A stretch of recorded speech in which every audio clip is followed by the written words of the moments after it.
Drop the beat on this joint. This is the Gumbo Cafe with your hosts, Shani and Diyah.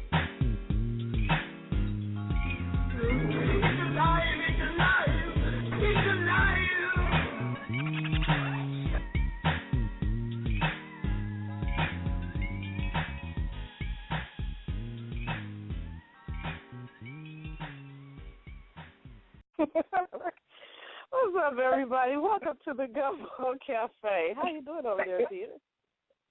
I'm doing great. You doing great. Anytime I hear about do so, I'm doing great. Lord, this girl. If y'all don't know why we laughing, peep the inbox. I mean, not the inbox, but the chat room. Big shout out to Baby Straight Flexing over there as well for chiming in as always. I need to pull her picture up and have her as one of our faithful listeners, because she is like faithful like a son of a gun. I love it. Oh, she's over there drinking.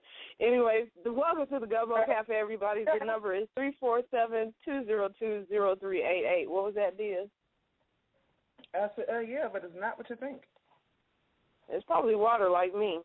And it is what you think. Exactly. Yeah, the number is 347-202-0388. Hey, boo, we see you over there chilling with us. We also have somebody. Hey, boo, she say. We also have somebody who called in, and a couple of people who called in. But if you want to talk to us, press the number 1 at any time. Of course, yeah, that was Badu and Honey. So sweet. But, man, it's been like a busy week. And I don't know why I'm drained today. Well, actually, this evening I'm drained. But what did you do over the weekend, Diyah? Well, this weekend coming up is my oldest son's birthday weekend. He's about to turn 8. So we've been doing it up basically. I'm tired too.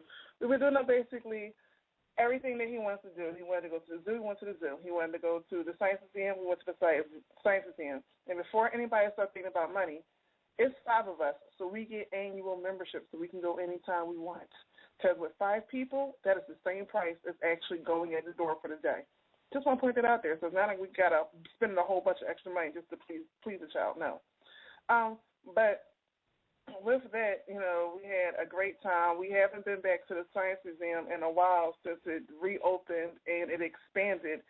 And the expansion is pretty cool, but of course, the kids had more fun than us, which was the main point, and they loved it, and they want to keep going back. So, yeah, that's what we did over the weekend. Not much, for the first time in a long time, not much cooking this weekend. Not really at all. My man said, hey, no, we about to get outdoors. We're going to do what we're going to do, and if you want to cook Sundays, maybe, but we're not going to worry about it. And it really didn't have much cooking going down, which was shocking. Good. That is so good. And we got somebody calling from Jersey. Girl, yeah, balling on a budget. That's what you guys did. Y'all were balling on a budget. There's nothing wrong with going out on a budget and doing it the wise way, especially when you have a family of 5 or 3 or even 2. That's how you got to put these days. Be wise about how you get out there. But 732 area code from Jersey. What's your name? I think it is. I'm sorry, what's your name, honey? Your phone's breaking up. Can you guys hear me? Yes, we can hear you now. How you doing? Peace and love. This is Spike of the Mother Star calling in, showing love. What's up? What's good, Diyah? I knew that was you. What up, Spike? Hey. How y'all doing tonight? This is Spike of the Mother Star, Mother of Justice, the Tarot Queen, the other one who, we're working out big things, trying to have other things coming out for y'all too. I am doing great. I am so glad you called in. Oh, thank you. I'm doing well. Definitely sitting up there and enjoying. Who's the co-host with you? Oh, that's Shani. Shani's the author. Peace and love, Shani. How you feeling tonight? I'm feeling wonderful. That's Thank good. you for taking the time to call in and sit with us for a little bit at the Gumbo Cafe. Definitely, no doubt.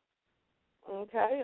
Well, what do you got for us? What do you do over the weekend? I mean, not to pry too much, but we always like to tell our audience what we do over the weekend on budget and basically getting back to being a woman and doing the things that women can do in society. You know, they have so many excuses to say, well, I can't do that and I don't have time. But what exactly did you do? Even if it was meditating, what you do over the weekend, honey?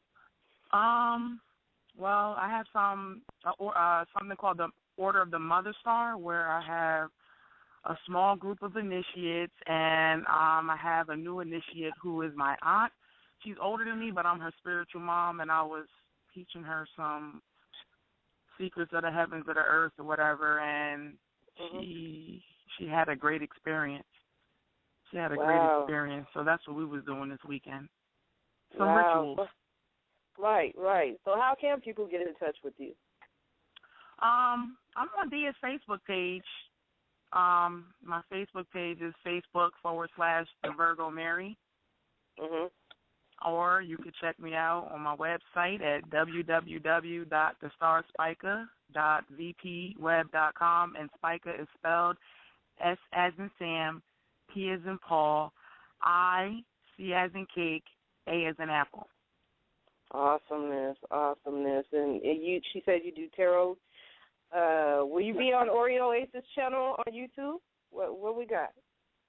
I definitely check out that channel on YouTube. I have my own channel also. You can catch me on YouTube as well. No, we didn't say check out. She said, are you going to be on my channel? And I'm throwing you on the spot because I didn't get to ask you yet. But, yes, I was going to ask you. Or are you going to be doing, like, those spot cameos on my channel? Oh, you know you got that, girl. Definitely. Whatever you need from Spike, I'll definitely support. That's what I'm talking about. Showing love. Exactly. Showing love. We got you on the show. Oh, go ahead, Shani. I was going to say it's all about sisterhood and growing, but go ahead. What were you saying?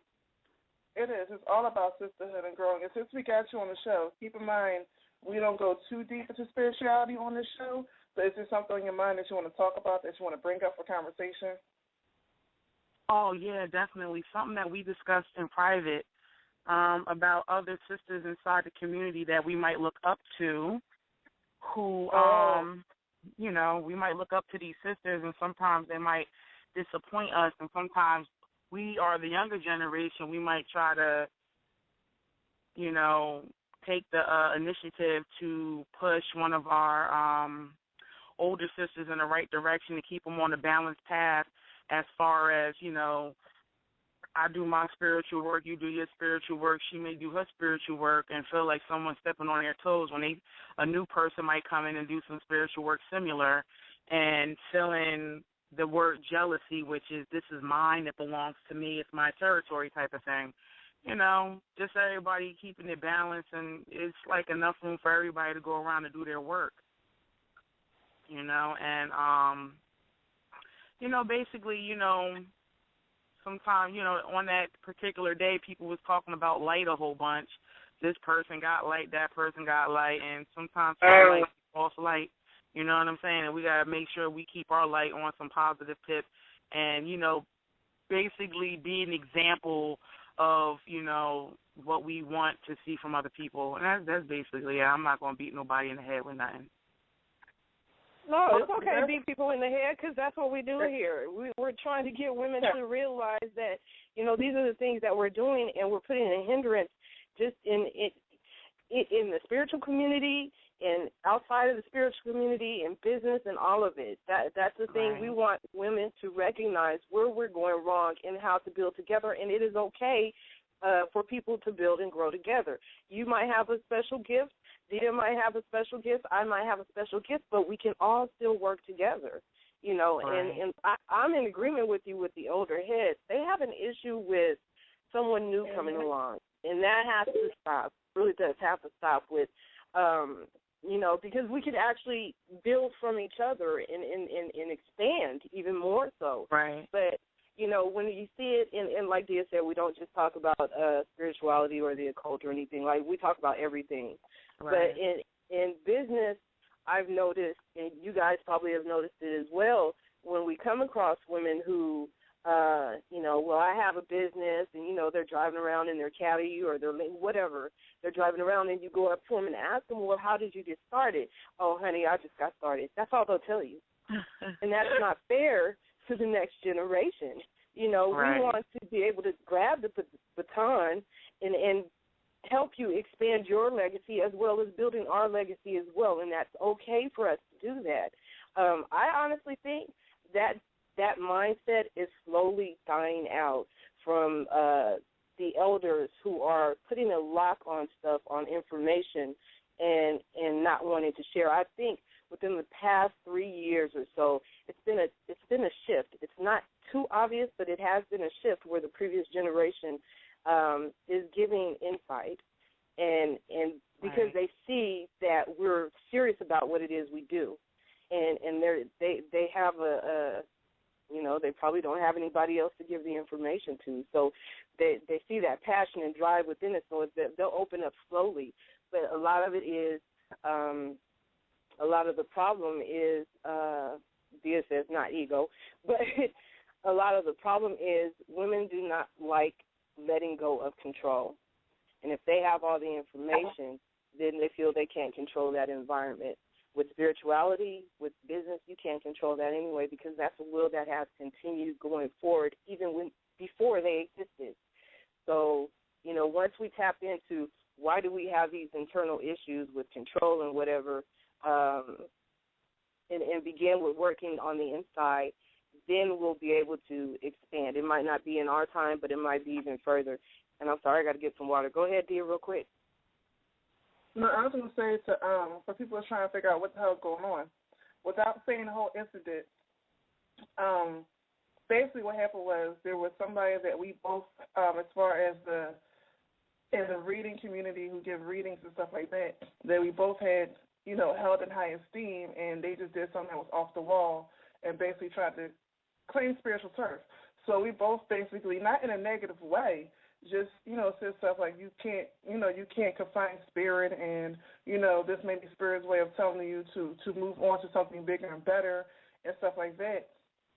And this person totally took it the wrong way, and I found out also afterwards, I never got a chance to tell you, but I found out afterwards through an email, actually like 2 days ago, maybe a day or two ago, that I was also deleted. But I found out through an email through somebody who was just being messy, so I didn't really deal with the email. I was like, okay. Well, can I just point back something on what the sister said? She said something very keen. She was talking about asking another sister about how they came up in the business, and they just say some stuff like, I just came up. See, a lot of people might not have a testimony. Their business could be a cover or storefront for some other shit that they got going on that is not really legit. You know what I'm saying? And so they don't really got a story. But people like myself, like I wouldn't even want to go into that on the show, but I'm going to get into that probably on some other shit, like my story on how I became Spike the Mother Star. You know what I'm saying? Like, I definitely got a story, and I'm pretty sure a lot of other people who do this type of work that I do, the type of work Diyah do, and I'm pretty sure whatever type of work you do, you got a testimony to tell how you got to where you are. You know what I'm saying? So it's all good. We all got room to grow. We do, and I think that's where most people miss it, is that they think when they get to a certain point they get comfortable, and in that comfortability they think they have arrived. And Spirit is trying to tell them, no, I got another place for you, but they're so comfortable where they're at, they don't see that things around. Remember, we were talking about this with how chaos truly works. They don't see how things are getting shaken up to get them uncomfortable, so they're more willing to move. And, Absolutely. People forget that sometimes. I mean, at one point in time, I'm sure all of us at one point of our life, went through the same thing. But it's, and then at the same time, and I'm going to put up the scriptures for a little bit because, a lot of times when we're asking for stuff, we have to, and I say this all the time, in order to take down a devil, you have to take down a God. So I'm not saying that we looked at her as a God, but we held her in high self-esteem. So it had to be shown to us the true nature of a person or the other side of the person that they try not to show, for us to put them back in proper perspective as far as our lives and where we're going, and showing us truly, how everything really is. And, right. you know, like, and the reason why I want to bring it back to us is because, again, a lot of times people have idols and celebrities, this and that. They hold on so high self-esteem that it stops them from growing. And I think that before we got caught up into that, that was shown to us so that we didn't stop growing and that we didn't say, okay, this is the standard, this is where you're supposed to go, this is how we're supposed to be, boom, boom, boom, boom, boom. And, you know, then we get stuck in somebody else's reality and somebody else's illusions and somebody else's way of creating their life as opposed to creating our own, which is what it's all about. Right. And also I wanted to step up in there and say, and I'm not going to speak about it after this, you know what I'm saying? You know, basically I stepped in to challenge the sister because and about on that page that particular day, they didn't even know they was on social media getting roasted. So I felt that was injustice. So I had to step in and bring the balance for that sister because, and I'm going to say it because I said it on that show, on that, on her page to her face, she got a bunch of flunkies. You know what I'm saying? To me, like, I'm not even looking for a bunch of flunkies and none of that shit. But to me, flunkies are, like, groupies and shit. Like, they just jump on the bandwagon and do whatever floats the person's boat because they, am I allowed to use words, speak regular on here? Girl, you already started. What you talking about? They be dick riding and whatnot. You know what I'm saying? They be dick riding other people. And so I just thought it was corny. And, basically stood in and challenged anybody who was trying to get at the sister and stood in, you know what I'm saying, to try to, balance the situation out. Because the woman couldn't come on there and do it for herself. And I don't play sides, you know what I'm saying? I play the middle, and whoever tipped these scales to the side of corruption, you know, I'm going to step up and do some shit about it or whatever. But other than that, yeah, I was deleted off the sister's page. She didn't even do it in the same day. It's like she thought about it. But she could have came and talked to me or whatever. But you know what? It just goes to show that she thinks highly of herself and look down upon other people type of thing. And it's all good. You know what I'm saying? I don't need that type of energy. And Diyah, you don't need it either. It's all good. We just going to keep the love, truth, peace, freedom, and justice on that 5-pointed star shining. You feel me? I feel you all the way.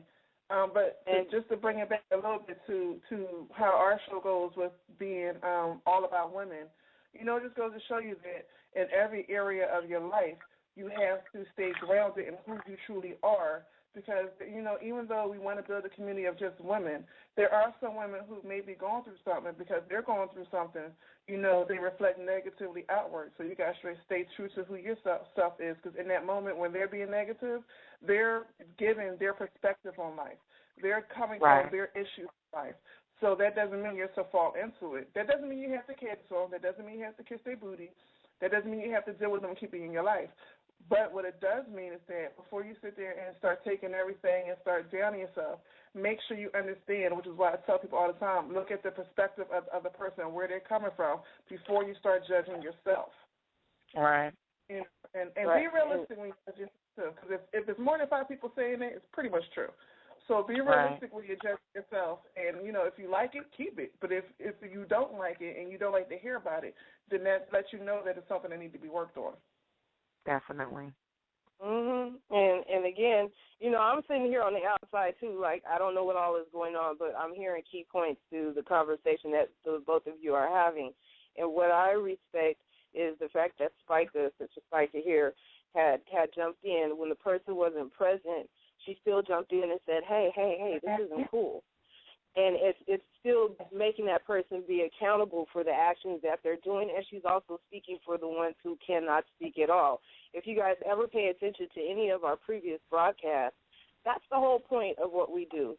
We are, just as she said, we fight for the underdog, the one who isn't present, the one who's always being chastised and downtrodden and everything else. And you know, people are sitting there, when you look at stuff that we see on social media, like some of these people on Facebook who are getting popular from posting videos about negative stuff that's going on, or people who are on YouTube talking about negative stuff that's going on, or being one-sided and saying this is a feminist situation that's going on. No, it's not. We're the voices that are saying, hey, there's a problem. We don't mind helping you fix it, but this is what also is going on. see both sides of the coin, and we'll be able to help grow and build with each other. We also have another caller here. And, again, for those who want to listen in or talk or include their 2 cents, 3 cents, or however many cents you got, 347-202-0388 and press the number 1. But we have an ATL caller right now. I'm not sure who this is, but 404-390, what is your name? Well, just go and get the last 4 digits too then, damn.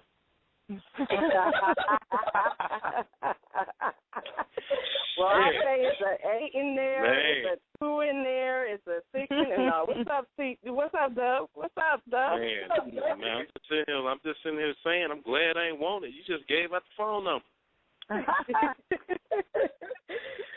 What's going on? What's good, ladies? What y'all got going on in the kitchen? What's in the gumbo tonight? Oh, my goodness. There's a whole bunch of you right now.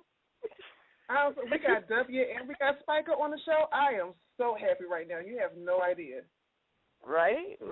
And for those who don't know who W is, he's WF&B. He's the co-host to Sex Let's Make It Better with Gigi here on the Woman Radio on Thursday night. But he's here. He brought his sausage to the gumbo. So what you got, sausage? I ain't never been speechless. You done got me speechless. You said that. That's the first. Wow. I know, right? What's up, sausage? Wow. Well, you know you're the sausage expert, so. Hey. I know how they look. What you got, boy? What you got? You here at the gumbo with us. You chiming in, giving us a little bit of you. I'm fresh out the shower, out in the shade and everything, so I'm just trying to figure out what's going on. I called to support, so what's the topic? You know, I can ad-lib, I can roll with it. What we talking about? Oh, Lord, here we go. You one of them calling in late. What y'all talking about? Doing one of those, what's it called? Don't even listen. Don't even listen, just pressing 1. Just DJ M, Delta Juliet Mike. Don't judge me. Well, tonight what we're talking about thus far is how women need to build with each other. You know how matter of fact, you're in business too. And have you ever come across elder men who don't want to share information with you, or they get too cocky in their field or knowledge, and they don't want to give that insight to you or the generation, or our generation actually? Have you come across that often? Negative. Only if it's only when people are closer to my age range and there's insecurity involved. That's it.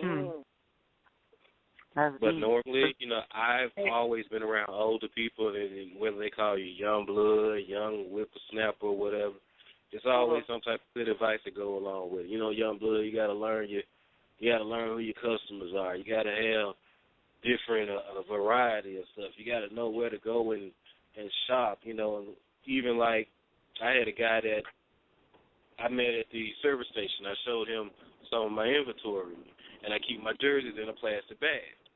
Uncle told me, so what you need to do, get you like a laundry sheet or a dryer sheet, put it in the bag with your jersey. That way when people open it up, it won't smell like, you know, just merchandise. It have a fresh smell to it.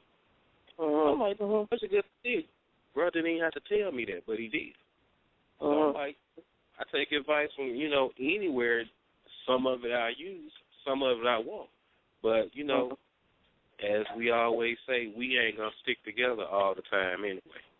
Because somebody's going to think somebody trying to hate, somebody going to think somebody trying to sabotage them, or you flip it back around, somebody think they too good, they know what they're talking about to take advice from people. That goes along with what Diyah and Spiker was saying. Some people just think they are just too good, and instead of taking advice or hearing the truth about themselves, they end up dismissing you completely. But it was something else you said about you get a lot of flack from our generation, and you said it's because of a lot of insecurity. How often do you come across that? Sometimes I've discussed it before. It's kind of regional. I was told that more people up north, let me go old school, north of the Mason-Dixon line, more people up north, they tend to buy from vendors, people that have booths set up, people that have their own businesses. where people in the South tend to do more hustling, whereas if you go back in the day when it was some rapper selling the tape or the CD out his car. You know, I don't have a store with mine. I got all my stuff in a bag or a suitcase. I just pop the back of my truck, be like, hey, I got Jersey. I don't have a store. I'm not paying rent on the store. You know, you let me know what's going on. I mail it to you. But, you know, I get, these ain't real jerseys. You selling FUBU jerseys. Don't nobody want them Walmart jerseys. But then you see someone with a jersey on that they got from me. Now you sitting there like, I ain't know you had it like that. Yes, you did. I told you I had it like that. You wanted to hate. But guess what I'm going to do? Take your money anyway. Can I have $60, please? Thank you, sir. Come on, man. Help your brother out. No. I don't even give my blood brother a discount. You already getting a discount. You on wholesale discount? Really? No, I got to eat too. So it could be 610s, it could be 12.5s, it could be 61s, it could be $32 bills, it could be a 50 and a 10. You can bring me. I can't do how many goddamn pennies that is. That's a lot. But if you put them in a wheelbarrow and roll them out to the bank too. What were you saying, Diyah? Everything but a check. See. And I just agree with the North thing because I am originally from up north, and no, we do not hate on people. Half the stuff we buy is off the street or in somebody's car or stuff like that. We do not hate. You know what? Let me shut down because it's like from up north too. I said what I was told. Now I ain't been up north. I just went by what I said. Okay, because me and Spike was about to get your behind on that one. Oh, wow. Yeah, you know where I come from. Nah, y'all wasn't about to do nothing. I ain't been no farther north than what St. Louis. That's it. Wow. Yeah, you get shit from the bootleg up north. You wasn't about to do nothing. I'm going to let you know. I ain't been up there. Spike, what was you about to say? I'm like, hey, I come from, I don't come from, but I wreck Brick City because I lived up there for like 8 years. You know what I mean? You go out on Market Street, you buying shit from the bootlegger, you getting shit right off the street. So, yeah, you find people out there hustling bean pies out their back car or, you know what I'm saying, because I come from the Islamic community. Even, rappers is trying to get on. People be out there hustling. North hustles Central, you feel me? Philadelphia, same thing. Yeah, Philadelphia, New Jersey, New York. What's Brick City?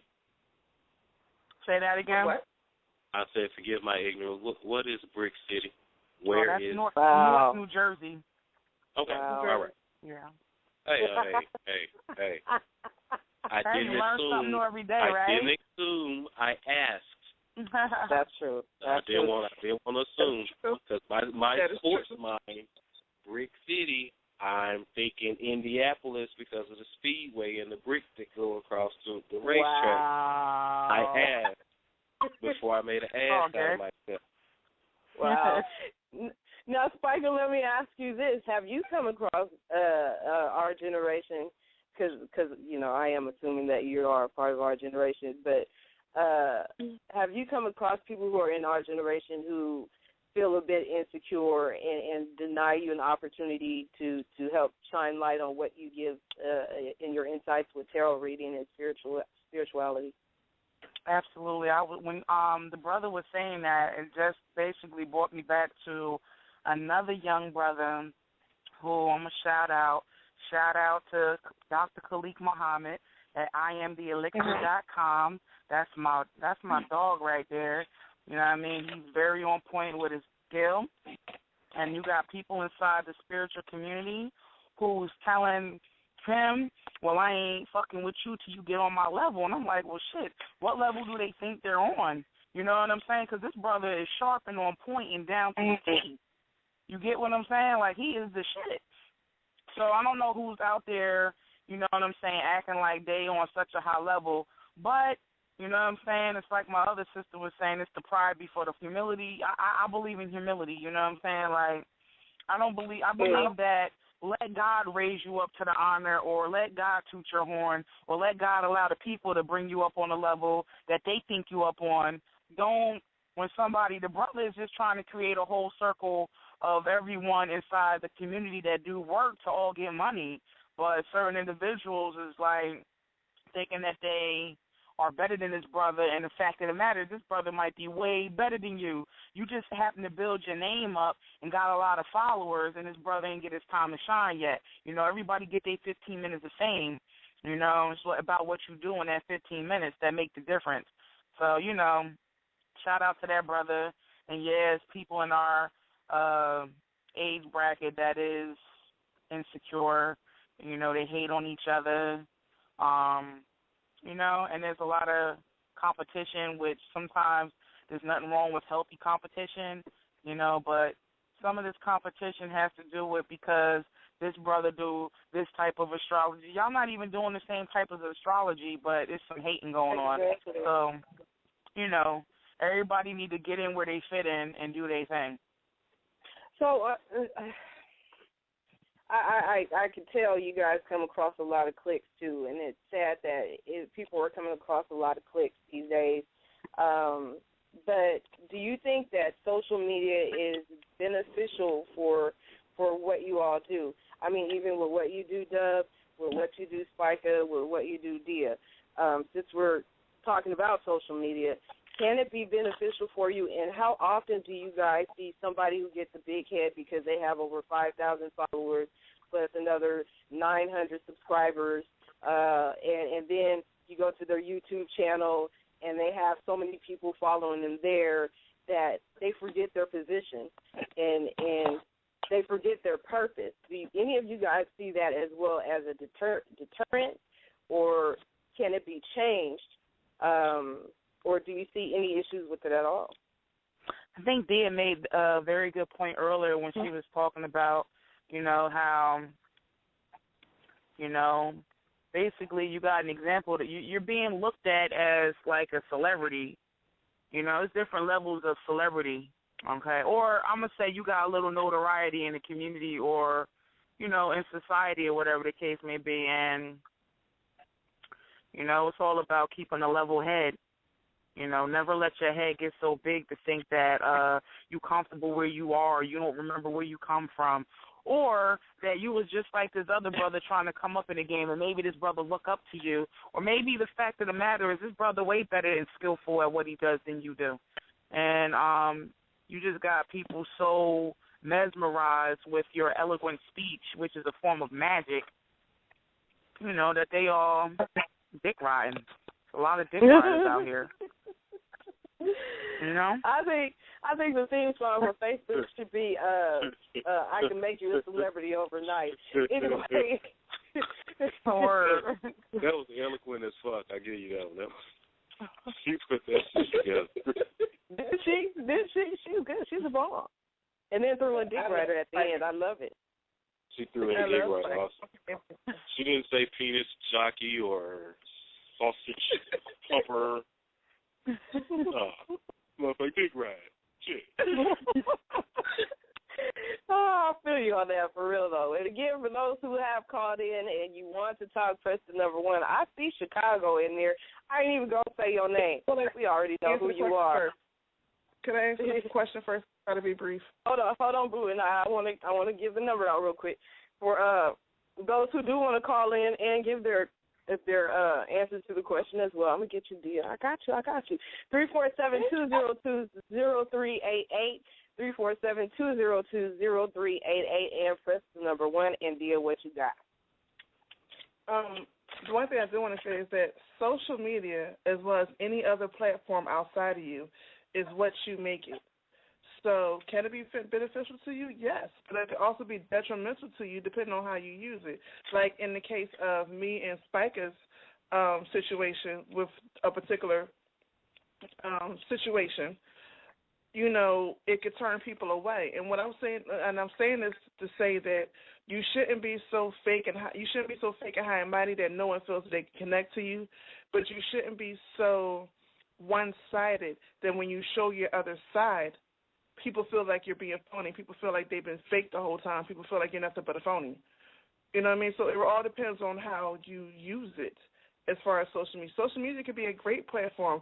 You know, social media can reach more people than going out and posting up posters or finding a phone book and start calling people, or stand on the corner holding the sign.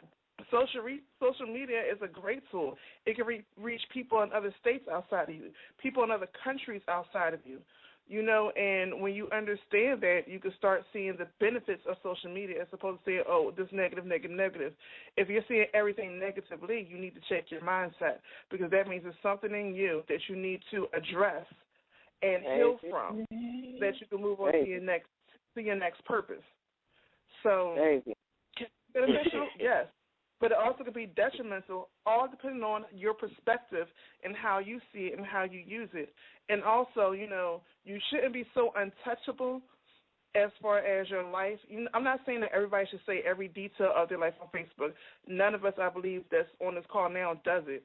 But you should not be so unapproachable that when you're going through something and life sends a sign, you can't accept when someone's saying this is a sign for you to do bigger and better, or this is a sign for you to stop being so closed off and reach out to somebody, or this is just a particular sign for you where you just can't accept that because this person is not where you think they should be. You can't allow them to be the messenger, because all of us could be angels and messengers at any time. All of us could tap into spirit at any time and give you messages that you need to hear. And like the saying goes, you never judge the message. You never judge the messenger. You never judge the messenger. You need to hear the message. Hear the message. Oh, okay. And a lot of times we get caught up in judging the messenger so much, we don't get the message. And that doesn't mean the messenger is going to talk to us. It could be a situation or an animal or a tree or whatever brought to our attention. And I'm saying that because, you know, we get signs a lot of different ways. Spirit use anything and everything. So you don't judge the messenger. You recognize that this is being brought to your attention, and then you go and contemplate, meditate, or whatever to figure out why it's being brought to your attention and what you need to gain from it. That's all I want to say. You know what? I have to say for a minute, because I have seen people utilize social media. First of all, I hear them say, oh, social media, Facebook is a devil playground. Okay, that's because you got a lot of devil in you. I have heard people who, as Diyah said, they're fake online, and when they're fake, people know it. And then as soon as they change from their fakeness and they want to reveal their true selves, then they lose followers, then people call them crazy, et cetera, so forth and so on. So I've seen that happen pretty quick, like in the past couple of months, but I've seen it often in real life outside of social media too. That's why when you hear stories about preachers and whatnot, people are like, no. But then you said something about judging. You said don't judge the messenger, but listen to the message. There's a thing with that word judge. When the messenger is talking, you're supposed to judge yourself. Now, I said it before, and I'll say it 3 times over. Whenever you point that finger, when you have your hand up and you point that one finger in one direction and 3 are pointing back at you, that means that person is giving you the information that you need to receive, and you have to evaluate yourself on three different levels to get what they're saying, because those 3 fingers are telling you they're speaking, they're trying to help me up. If they're trying to help me up, what is it that I need to fix within me? So whenever you say somebody, is judging it or they use the word judge, basically you're supposed to judge yourself, because this whole life is about you. It's not about anybody else, and it's not. And I'm not saying it because it's selfish or anything like that. But when you got here, it was just you coming out the womb. When you leave, it's just you going in the ground. That's right. Okay, wait. I got 2 questions. Between that time, but in between that time, you got to evaluate you, because this world is a school. Go ahead, Boo. What you got? I got 2 questions. Go ahead. When you point that one finger, and 3 fingers pointing back at you. So what's going on with the thumb? Are you hitchhiking? Okay. You liking something on Facebook? What? No. Let's think about this. I'm just telling you that's completely rhetorical. I'm trying to put light in the situation. No, you're being rhetorical, but there's an answer to that. Like she said, you need to watch my videos. But here's the thing: it's so many things within that hand and the pointing and so forth that a lot of people miss it. Those 3 fingers represent your body, mind, and soul. If you want to look at it that way, it represents the Trinity: Father, Son, Holy Ghost. the other person that one finger is pointing to, you either pull them out of the situation or they're directing you out of the situation, and where does that direction go? When you're hitchhiking, what direction do you want to go in, either left or right? But when you're pointing the finger, the thumb is always pointing upward. That's the direction that you need to be in when that finger is pointing upward. All Girl, of it is about spiritual connection. You see the light. That's what's up, right there. You was on top of it. Can I ask something, Sid? Nah, because I'm sitting here pointing my finger right now. Wait. Before you ask the second question. Wait, give me a second. Take it. I'm laughing. I ain't even saying nothing. When you're pointing your finger straight out at somebody, if you ever notice, your thumb is covering at least 2 of the 3 fingers that's facing back at you. And that's because it's basically not letting it up, saying that you're supposed to focus more. Shut up. Point a finger at somebody and watch how much coverage of the other 2 fingers that your thumb covers. Shut up. Don't talk about my fingers. But anyway, that's the whole PlayStation thumb. It's coming back to you. It's coming back to you, basically. It's holding the other 2 fingers, at least 2 of them, down to make sure you realize that whenever you put a finger, it's coming back to you at least twice to 3-fold, so you can see that it's your perception and what you're seeing. And a lot of times what you're seeing is something that you need to work on, which is the reason why you don't get into the blame game. But that's all I wanted to say. What's your second question? My second question was when she said that you ain't nobody coming out the womb with you. Well, what if it's twins or triplets? This ninja, I knew he was going to say that. They don't come out the womb with you. Even though twins are they don't both. They don't come out the canal. They don't come out the canal at the same time. I know somebody got to take a turn. I know, but I was thinking about what Diyah was saying, and the funny thing is, I made a post and I put it on my Facebook page. I got all kind of flack about it. You ever see someone that may post something? No one likes it. No one comments on it. And I said that sometimes you need to like a person's post or comment on it because you never know what that person may be going through. Your like or your comment may be that like or comment that may actually save somebody's life. Oh, well, if they that messed up anyway, they need to be on Facebook, this and that. Oh, I'm like, man, shut the hell up. Negative-ass people. Now, here's the thing. I see what you're saying, but it's not about there are people who are going through things, and that is the time, if you're going through something, you might need to reach out to someone else. But there are some times when I'm posting stuff, and I get no likes whatsoever. I get none. But here's the deal. Later on down the road, somebody will inbox me and say, you really did help me with that post. Did get the I same get the inbox. Yeah, you get that. Yeah, because they don't get a like, you get the inbox. Yeah, you get a lot the of inboxes.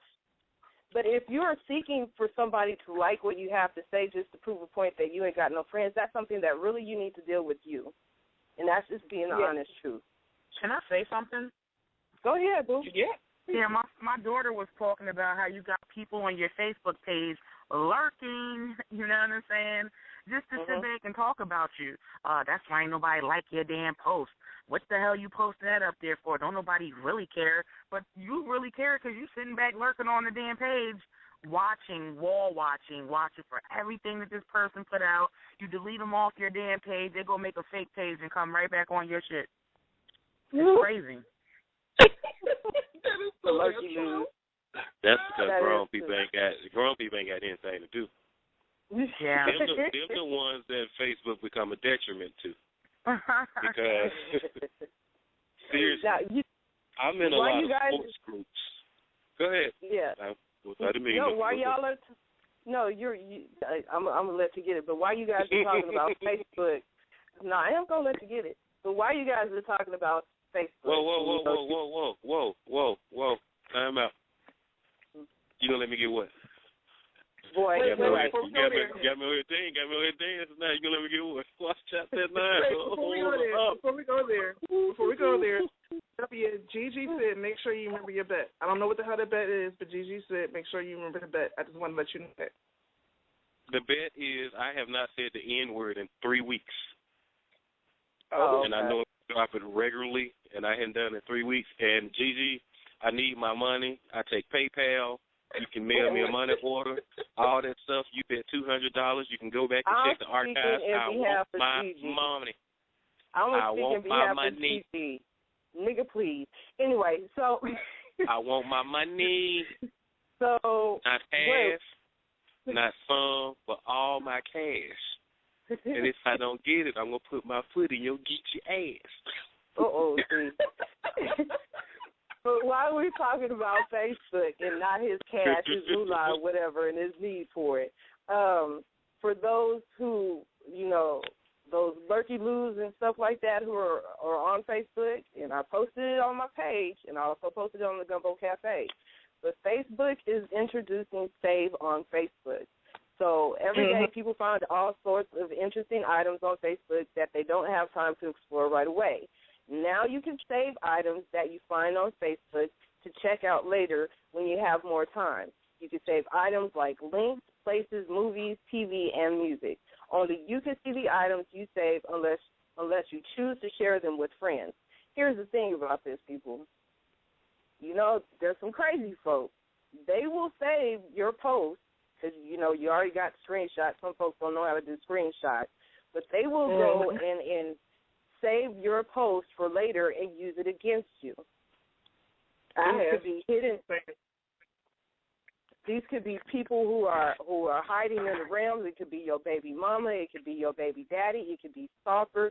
It could be anyone who could turn around and save your post. This is now going to be a button available on Facebook that they could save, that all of us could save information later on down the road. And if you haven't seen the link, go to the Gumbo Cafe page to see the link again. But and I'll post it in the chat room. But do you guys see any type of security or safety, any of that, utilizing social media? No. When you utilize social media, once you put it out there, it's gone. It ain't coming back. It goes wherever it is, and if you try to delete it, and I'm saying this because of some of the posts that I made, and even though I read it 3 or 4 times before I press post, I'll go back and go, oh, Shani going to kick my behind over that grammar, and I try to go and fix it. It's still gone. It's still uncertain. It's just gone. You have to, do the little bit you can. So once it's out there, it's gone, and I can see a whole lot of people with a whole lot of situations with this. And I honestly, I can see me having fun with this because Shani knows I'm an asshole. So when people start saying dumb stuff and they try to delete it, I can see me having fun with this. Yep. She's going to be using it, y'all. Just be cautious. If you're in any group that she's in, be cautious. Now, what was you saying, Dub, about being in sports groups and people coming in and lurking on your page? I don't know. I forget. No, I'm messing with you. No, it's not about the lurking. This is when you were talking about you can reach out and, times change. You don't have to do flyers. You don't have to leave your business cards on windshields too much anymore. You don't have to do anything like that. You can. I'm in a lot of sports groups, so all I would sit there and do is maybe I'll take a picture in a jersey. And I'm a Steelers fan, but I do have other players that I've liked that people like those teams. So I may take a picture in my Walter Payton jersey because I know that there's some Bears fans in there, and they ask where you get the jersey from. Funny, you should ask. Pop it off right to them. Oh, okay, you got a card? Yeah, I got a card because I was very smart enough to go to, who are them people? I can't remember them. Vistaprint. Them folks right there, Vistaprint. And, you design your card. You can save your card. And I saved my card to my phone, and when I do it online and I do it through my Facebook page, which does not have my government name on there, I just deleted my name off the card. Yeah, I know you sent me one. So all you got is the phone number and everything else you need. You don't need to know my name. I'm just sending you a jersey. But that's one of those methods you can do that. You don't have to have a commercial. You don't have to do all that. But then on the same token, like you said, you have people that will sit there and he was just in this other group trying to do so-and-so, so-and-so. Why are you watching me so hard? What did I do to you? How am I motivating you? How am I changing your life? Explain that. it's kind of like you go to the porn shop and somebody come back and be at work. I saw so-and-so in the porn shop, girl. Oh, wait. And no one asked the question.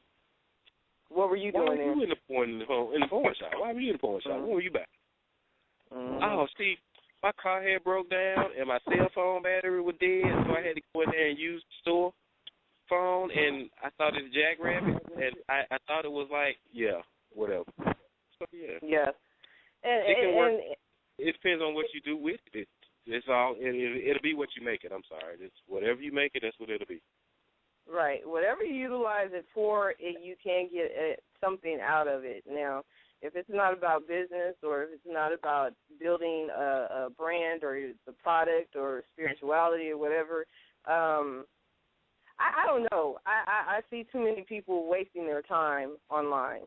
I just see way too many people wasting their time. And I did a video on that, too. But before we go into that, we got Chi-Town's finest here on the line before we go on break. Brother Chicago, what's up? What you got going on? What's up, Shani? I ain't the only one on here. Yeah, I know. Hey, D. Hey, what up, Doug? How y'all doing? I just want there's an old saying. I'm listening to Combo. There's an old saying, birds of a feather flock together. So when you're, as it relates to what you guys are talking about, if you have a certain energy, that says, just drama and, confusion and just a whole bunch of, stuff that ain't healthy, then that's what you're going to be bringing to your page on social media or wherever. And just the opposite. If you go on some, if you're on energy, if you have energy that's about progressing and doing things that's important to you and doing things that's that's gonna help other people progress, and you bring that energy towards your page on social media also. So I just personally think that a lot of this. I mean, I ain't gonna say all because social media is just one. There's one big thing in itself. Anyway, I just feel you could prevent a lot of BS, just to cut to the chase. I just, being responsible for yourself for what you put out there. It's really just a reflection of you anyway. So if you just, you on dummy, as they say, then that's what you're going to bring. Right. Right, and it's a lot of people who are online that love a lot of hate and drama and gossip and all this other stuff, and honestly, it's not in my flock. You know what I'm saying? I don't have time for it. And I think a lot of us here are saying the same thing. We don't have time for that part of it because we want to be around people who are growing and who want to excel in the things that have been passed down to them or given to them, or things that were born into them. So if you're not about growth, I can tell you right now, these I have to count, y'all, 4 people on the line, and I just met Spiker tonight. Just from her, I could tell she wants to build and grow. If you're not like the 4 people in here, then these aren't the people for you. Or if I including myself. If you're not about expanding who you are mentally, physically, and anything else, then you need to just move on. Period. Because we don't have time for it. We've gone through as many trials and tribulations in our past to bypass that. And that's not saying that we're sitting on pedestals right now, because we're still learning and we're still growing. It's just once you've gone from kindergarten, you don't want to go back. Period. You don't want to go back. Life is about growing. Exactly. It's about growing and expanding. And speaking of growing and expanding, we're going to go ahead and go to our second half of the show. Tonight we are going to cut it a little bit short. I didn't include all the commercials, and I'm shocked we got a lot of callers tonight. I'm thankful, actually, we got a lot of callers. But we're going to go ahead and go to the second half of the show. Y'all don't trip when you hear the song, because the song has a meaning. If you didn't pay attention to the lyrics that I posted on my page earlier today, this song is called Jupiter by Earth, Wind, and Fire. Keep the lyrics real quick, and you'll understand why Earth, Wind, and Fire is so powerful. But we're going to put you guys on hold. Be back in about 5 minutes. Welcome to the Gumbo Cafe with your host, Shani and Diyah.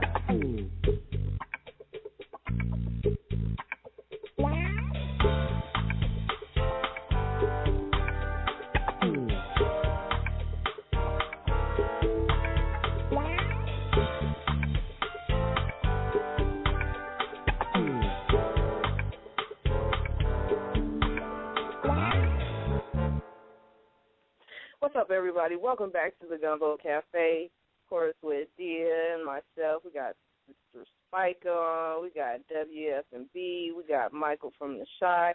The number is 347-202-0388. And at any time, if you guys want to chime in, don't be afraid to call. We love taking people who call in. Again, 347-202-0388 and press the number 1. We always like to hear what people have to say. But before I even do that, I wanted to talk about the lyrics real quick. I saw that deal. I saw it. But that was a song by Earth, Wind & Fire, and it's called Jupiter. And like I said, before I even open up the lines, because, you know, music does play something very powerful within who we are as people. But here's the lyrics. It says, searching in the sky one night while looking for the moon, I viewed a mighty light approaching in a zoom. Need was there to tell someone of my discovery. 15 seconds later, a light appeared in front of me. To my surprise, there stood a man with age and mystery. His name was Jupiter and came to visit me. I'm going to read some more. The name is Jupiter from the galaxy. I came to meet you to make you free. Deliver to you a flower from a distant planet from where I come. Then the other verse is, keep your eye on Jupiter, such beauty in the sky. We will wait for your return and in the by and by. Keep your eye on Jupiter's memories we shall fulfill, just to view a brighter day and do a righteous will. Watching and considering my visual state of mind, the flower fragrance held reveals to me the sign of love. I had confessed to live and really know the sign of love which I had failed my fellow man to show. Then it goes back to, the name is Jupiter from the galaxy. I came to meet you to make you free. Deliver to you a flower from a distant planet from where I come. Diyah, what is Jupiter? Jupiter is the planet of expansion. It is. Most people try to make it sound like it's a material planet, but Jupiter is dualistic. It's material and spiritual, because you cannot expand material without expanding your spiritual, and also without expanding your thought. So for me, it's a threefold planet. So for Jupiter saying they came here, they're saying they come here to expand your mind, they come here to expand your spirit, and with that, manifestation of that expansion will flow. But we need to get the other two things straight first. Every time I hear that song, that's what I get. Spike is also in tarot, so I will love her interpretation on what Jupiter is. Right. I was going to open up the lines real quick. I just was waiting for you to say what you needed to say first, because I wanted to get your interpretation. Yeah, with me, Jupiter is not all that. I mean, it's deep, but when you explain it, you don't have to go that deep, because it's a planet of expansion in every way possible. So we don't always have to make things so freaking complicated. People have to get dictionaries and thesaurus, or as Bebe says, thesauruses, because she likes to make it like a dinosaur, and all these other stuff to explain things that are very simple, But, we're in an age where most people don't accept simple. They have to have it difficult for them to figure it out. Yeah, I would love to get Spiker's interpretation on it. Okay, hold on, boo. We're going to do that. Hold on. Because you said something that was powerful in itself. Just hold on, okay? But it says, need was there. What else did I say? Need was there to tell someone of my discovery. Now, even with what Diyah is saying, if expansion is something, and we're going to go ahead and evaluate it a little more, even when Spike comes in. But what Diyah is saying, expansion, need was there to tell someone of my discovery. If you look at where we are right now in society, there is a need for expansion. There's a need for growth. There's a need for love.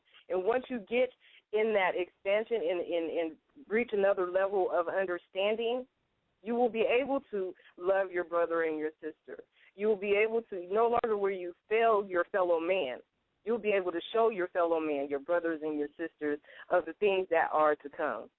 So with that being said, now we'll go ahead and bring. Can you say that verse one more time? Because I want to make sure I heard it right, because I got a different interpretation. Can you say that verse one more time to make sure I heard it right from the original song? Need was there to tell someone of my discovery. Need less or need was there? Was, W-A-S. Yes. Okay, go ahead. Go ahead, bring Spike in, or whoever you want to bring in. Go ahead. Okay, Spike, we got your line open, but what you got? Yeah, I just wanted to say that in our lives we all go through these different cycles. One of the cycles we go through is a Jupiter cycle where you will be receiving your spiritual blessings. So the expansion from Jupiter can expand negativity or it can expand your positivity. It depends on, what happened in your Saturn cycle or what happened in your Mars cycle, you know what I'm saying, and you go into your Jupiter cycle. Jupiter's here now, so you know what? Mm-hmm. I happen to have a Jupiter retrograde inside my chart, which unlocks my magical powers, so it's all good. That's the order of the day. Coolness. And then we're going to bring in W. He's going to talk about the song, period. But, Dub, what you got for us, sir? Nothing. Really? Nothing. He said nothing. Nothing. I'm just shocked. I heard Jupiter is this, Jupiter is that, is retrograde. I'm lost. So I'm gonna sit in the back. I'm gonna sit in the back of the class and put my head down and not be seen by the teacher and wait for the next subject because all I know is Jupiter is a planet. That's it. Yeah, a lot of people aren't aware of the additional parts of Jupiter. We gonna let you sit in the back of the class, so we'll tap your table when it's time for you to speak. Michael, yes, what you got, sir? The only thing I know is that I don't know. I'm in the back with a Dub. We playing table football. They kicking that little football back and forth with each other. Cool. Okay. See, hey, and Mike, that's a trip. Mike, I got O. You got X. He said you got O and he got X. But it's a trip that, how, and it's not to pick on you guys or anything like that, but it's a trip how women are more into spirituality, and we get things, and this is actually a point in time, and it's a bigger picture. It's a point in time to where women show by action to help their fellow men what love is about. Again, it goes back to those lyrics. It's giving them the tools or showing them through our actions and the way that we live and the way that we handle each other, the way that we talk in communication, and how they can also expand. And,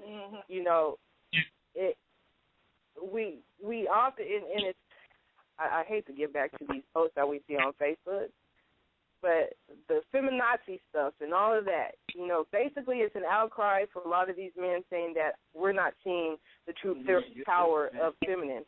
We're not seeing the true power of what women can do or are capable of doing.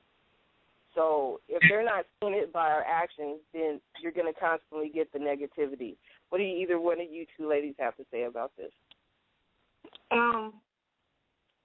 Spike, I'm going to let you go first. If you got the question and the meaning of it, I'm going to let you go first. Can you reiterate the question again?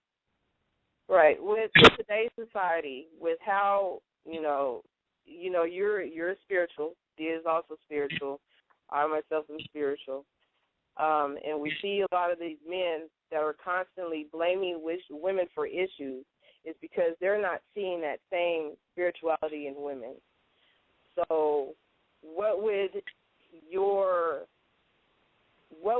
be your suggestion to the ladies who are constantly on social media or wherever where they're constantly showing off their body or exposing stuff? And what would your suggestion be to them in order to get back to that completeness so that they can help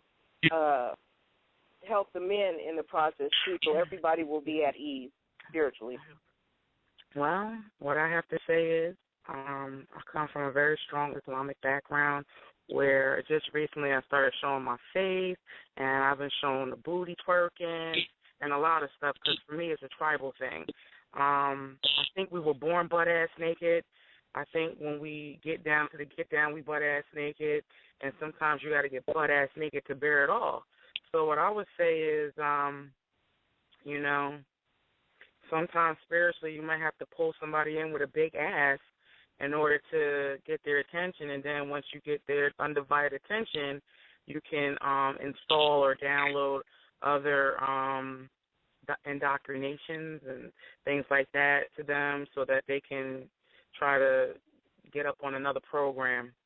You know, if men don't want to be spiritual, you know, everybody's not into their spiritual self, because I always say we're not just physical beings, we're spiritual, we're astral, we're emotional bodies. You know, we have all these different bodies, and a lot of the times we're not all in tune with every last one of it. So sometimes it might take a man a little bit more to get in tune with his spiritual counterpart or his such like that, but it's all good. You know, everybody is moving on a different level of knowledge, and, you know, I just think that, you know, you just got to take your time with the individuals who, like we always say, not on our so-called level. Mm-hmm. Diyah, what you got, bro? Basically, I look at it like this. Most women have been raised up in, at least these days, in a patriarchal society. So they're so disconnected to what true femininity is and the power of the divine feminine. Because patriarchal society tells you to control your hips. Don't sway it like that. Don't shake your booty like this and shake up all that energy. Don't worship the spirit. Worship the masculine version of what we're giving to you. So because of that, you know, spirit will cry out, and now I see a lot of things through women who are not even conscious of it. Spirit is crying out through them to shake up all their energy and to get reconnected through them, which is where we see all these dancers that are so-called demonized, looking sexual. And I'll leave it at that. I'll say twerking as one example, but I'll leave it as that. And in that, when we see that the energy being broken up, you know, it's for as far as men, because they're not meant to understand it unless they want to, and they still, just like some women, are stuck on what they've been raised, which is stuck in their root chakra, which is a whole other story. They demonize this. So it kind of block women in a way when they're trying to tap in. And so for those who break through and tap into it, and for those who go deeper into studying into it, you know, it's like a gift and a curse all in the same thing. And I think I'm getting away from your original question. What was your original question? I was more so vibing off the psychic. Say the original question again, because that's where I got. You were more focused on what? Come back. Well, I was more so vibing. This ain't what you were led to say. I was. That's what I was led to say, but I want to make sure I stay on point with the topic. What was the original question? Because I was vibing off of what Cypher said.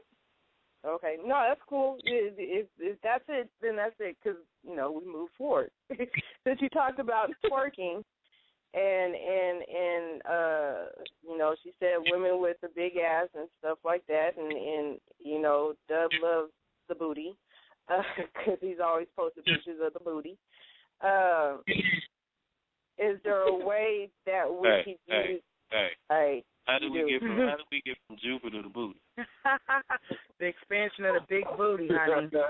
Oh, okay. I'm awake now. Come on, Mike. Wake up. Okay, wait a minute. Before we go any further, 347-202-0388. We got about 42 minutes left before we go into overtime. I don't think we're going to overtime, but if you want to get your thoughts in, again, the number is 347-202-0388. What y'all got to say? Yeah, we're not going in OT. We're not. But I've noticed that there's a lot of women who aren't aware of who they truly are and what they can be, and the potential of where we could grow. we're using the tools without even understanding what the tools are used for, even through sex. Just like with the twerking, or just like with different positions in the bedroom. We aren't aware of what those things are doing, but we automatically just do it anyway. One of the things is, and it goes back to the beginning of the show, is getting back to the root of you, breaking all those barriers and those thoughts and ideas and lies that you told yourself, and getting to the truth. Once you get to the truth, then you are able to expand, and other people will be able to see that light as well, and they'll want to be around you. Our body is a little bit tricky for men, because if they do see certain parts of our body, they're going to want to hit it. But once they are in that circle, you have to know what to do next in order to help. Well, I don't want to say it too far. In order to help them build, I'll just put it that way. Honestly, I'm not speaking for everybody, I'm speaking for me. From my studies of what I've seen is that men react a certain way to women because they have been dumbed down, which is one of the reasons why when I hear certain things about men, I think that's a complete insult, because they have been dumbed down to think that all men are dogs. All men have to just physically react to any woman who has a little bit of cleavage showing, any woman who has a little bit of thigh showing. And to me, that's an insult to any man's intelligence, period. When you start studying other cultures, most cultures do not find a woman's breast attractive because they understand that's to nurture life. That's not for them, that's for a baby. So when they look at breasts and they see breasts bigger, when they see bigger breasts, they look at it and go, okay, she has more. But even though to me that's still a little ignorant, because milk is milk. No matter what size your breast is, the veins are still the same size. But even in that aspect, you look at it as, okay, she's able to nurture more life than other people. Or if you want to go into the spiritual realm, she has more of an abundance to create life the way that we both want. And because she has to agree in order for it to be created, she has more abundance to create life the way we both want, which is when we get into the old school stuff, you see more women with a bigger size. That's symbolism too. But, with that, I see it as certain things that we're being taught, or especially men nowadays. And I may be a little sensitive to the subject because I have 3 sons. But with that being said, certain things are being taught that, just because you're a man, this is expected of you. When a lot of men, honestly, don't want to fulfill those shoes. They feel as though they have a brain, but they can't show their brain because they're expected to follow their dick and go into anything and everything that has that Coca-Cola bottle shape that society's pushing on them. But I heard Michael over there laughing. Yeah, I think women need to stop speaking on behalf of men, because men know best what men like. Yes. And I think that the woman's body and every part of it is beautiful, and yet the nipples on a woman's breast get a nigga dick hard and all of that. So, like, every part of the woman, the way she smells, her feet, her hands, her voice, every part of her is beautiful. And, back in the day, we used to walk around butt naked in our tribal days. And now we are desensitized because now the white man came over here and said, put your clothes on, do this, do that. If a man want to see the magic of a woman moving her buttocks and, you got to go to the strip club for that. And trust me, they up in there. You know what I'm saying? Like, they try to take away our culture, but, we're practicing it, like you said, without even knowing it. We are out here doing it. Mm-hmm. They had the rain dance and all of that shit. I mean, I'm telling you, you raised the dead with I don't like calling it twerking, but that's what they calling it today. You know what I'm saying? Mm-hmm. Right. And I heard Michael over there laughing. And wait, hold on, Diyah. I was laughing at what Diyah was saying because of the fact that there seems to be this thought that that men in general are just this we're just hyper sex, like. Anything with big titties and big booty, we just jump at it like animals and just wanna fuck it. Like we just some animal in the woods with no type of brain, like we in the dark ages or something. And nothing could be further from the truth. That's why I was laughing at what she was saying, because there are a lot of females with that type of mindset. And that's definitely not true. Now, granted, at least, I can speak for me, I get points where, yeah, my dick get hard and I'm ready to do just the nastiest of the nasty, but that ain't me all the time. Not all the time, because once I get my nut, I don't think about it like that. I ain't thinking about it as much. So we got another male on. Oh, that's why I was laughing at Tia's point. What I like to see is just a balance, because I'm seeing what's the sister's name with us tonight? Spiker. Spiker. Yeah, Spiker the mother star. Spiker.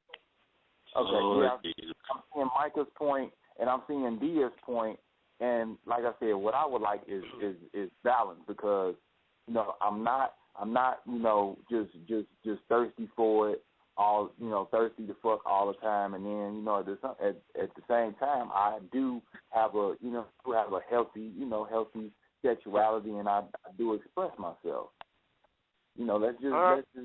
Let's just be in reality a little bit about this. That's just what I like to see. Do y'all see me in the back of the class with my hand raised? Yeah, I do. Yeah, I was gonna say there's another man on here. Go ahead, Doug. Go ahead. Look here. I'm gonna put it to you like this. I'm 37 years old. I've noticed a difference between men and women probably from like age 4. So I've noticed the bumps and the curves and everything. But I am no longer desensitized by all that, because I'm paying attention to stuff. The more body a woman has, on average, the more issues you're going to have with her. Yeah. I don't need all that. It's like I got a Chevy Trailblazer. I'm cool with that shit. I don't need a Range Rover, because here's the thing. With that Chevy, I can go to Advance, I can go to AutoZone, I can go to NASA, and I can get that joint fixed. I can do some stuff to it on my own. But when you got that Range Rover, that nice-looking, expensive truck, and you got to do all that, it's too much maintenance. It's too much to keep it up. It's too much stuff to make it look good. You got to have different tools to work on. You got to go through all that. I ain't got time for all that. I want to be happy with what I have. That's too much mess. I don't need you to have all the body and all that. I take it one step further. There's somebody that I have, let me put it in past tense, had an I-4 that is a very nice-looking woman, has some very nice-looking feminine features, but it wasn't all about the feminine features that got me attracted to her. The more I listened to her talk, the more I got sucked in. All the stuff she said, all the intelligence that she gave. I'm like, damn, she look good and she's smart and shit. That's what a brother wants. Because she going to have your back thick and thin. She has book sense, street sense, economic sense. She educated. And then she kind of got some freaky stuff in it, too. That's your whole gumbo right there. That's the gumbo that you want. I don't want the gumbo. That's the gumbo that you want. I don't want the store-bought gumbo. I want some homemade gumbo just the way that I like it. That's it right there. You can keep all that booty stuff. Don't get me wrong. I do like looking at the twerking and everything. Ain't nothing wrong with that. That's very entertaining. I like that. Even President Obama smacked Michelle on the ass there now and then. That's all right. That's fine. But the ones that's twerking and all that, you don't want that as your woman, because you don't want everybody seeing your woman out there twerking. See? Now that's where I have to disagree. Yeah, I disagree on that too, because you could be twerking and that's, like, it was always women in the tribe that was doing the tribal dancing, and guess what? Men want them. You get what I'm saying? Like, there's always someone out there for everyone. I'm not speaking on the tribe. I'm talking about my woman, mine, in 2014. I don't want to. Right, in 2014, this is where men is getting twisted. No, I'm just saying, I don't want to get on Facebook and see a video of my wife twerking. Now we got a problem. Okay. Yeah, that's the insecurity you need to get over. Can I say something on that as far as women twerking in 2014? Like I was saying before, A lot of women these days are twerking, and, they do think it's just a dance, and they just like the way the dance feel. But it's an unconscious thing. Their spirit is connecting to them unconsciously and letting them know that this energy needs to be broke up. Twerking, again, is the butt vibrating. What is the butt? It's the coccyx bone in the butt. And when you go to the spirituality, you know that the coccyx bone, or the base of the spine, is where the root chakra and all the stuff that's in there needs to be broken up in order for them to get to another level. So when you understand that, in order for us to get another level of society, one, everything's birthed through the female. So in order for us as a society to get to another level, all that energy, all that stuff that's been putting into us has to be broken up. What's the best and the fastest way to do it? Through gyrating the butt. It's just like when you see a little baby, and as soon as they get to sit up, they fold their legs like a little yogi, and they're bouncing on their butt. They're tapping that coccyx on, they're tapping that energy to get their energy flowing. It's the same thing when you see a woman unconsciously twerking. Now I will admit, she may not know why she's doing it, but spirit knows why. Spirit's connected to her emotion, which makes her feel good while she's doing it, because she's breaking up all their energy. And as us as a society going into the future, that's something that needs to be done, if on any level, for a woman to respect herself, for a woman to come out of that ratchet phase, for women to take their place as mothers, for women to do whatever it is that is the divine feminine that they're supposed to manifest. That junk that's in them from generation to generation to generation, to just their generation and what they saw growing up, needs to be broken up and needs to be moved so that other information could come in, so they can start understanding and have a better understanding of what life is supposed to be, so that them as mothers can raise better children and we can have a better future. That's why I personally disagree with anybody coming against a woman twerking, because even though at that moment she may not understand what she's doing, eventually if you allow it to happen, her life will go the way it's supposed to go, unless society, i.e. TV, music, and all other stuff, traps her in their energy. And most who start twerking start going, and from what I've noticed, from the people I talk to, I can't say everybody, I can only say the people I've talked to, they start doing that, and then all of a sudden other information comes to them, so they want to understand why they feel the need to do this. They want to understand why they feel the need to wear these clothes, or they want to understand why these clothes, which the only reason why we have the clothes the way we are is because society passed a law that says we need to cover up for so much depending on state to state.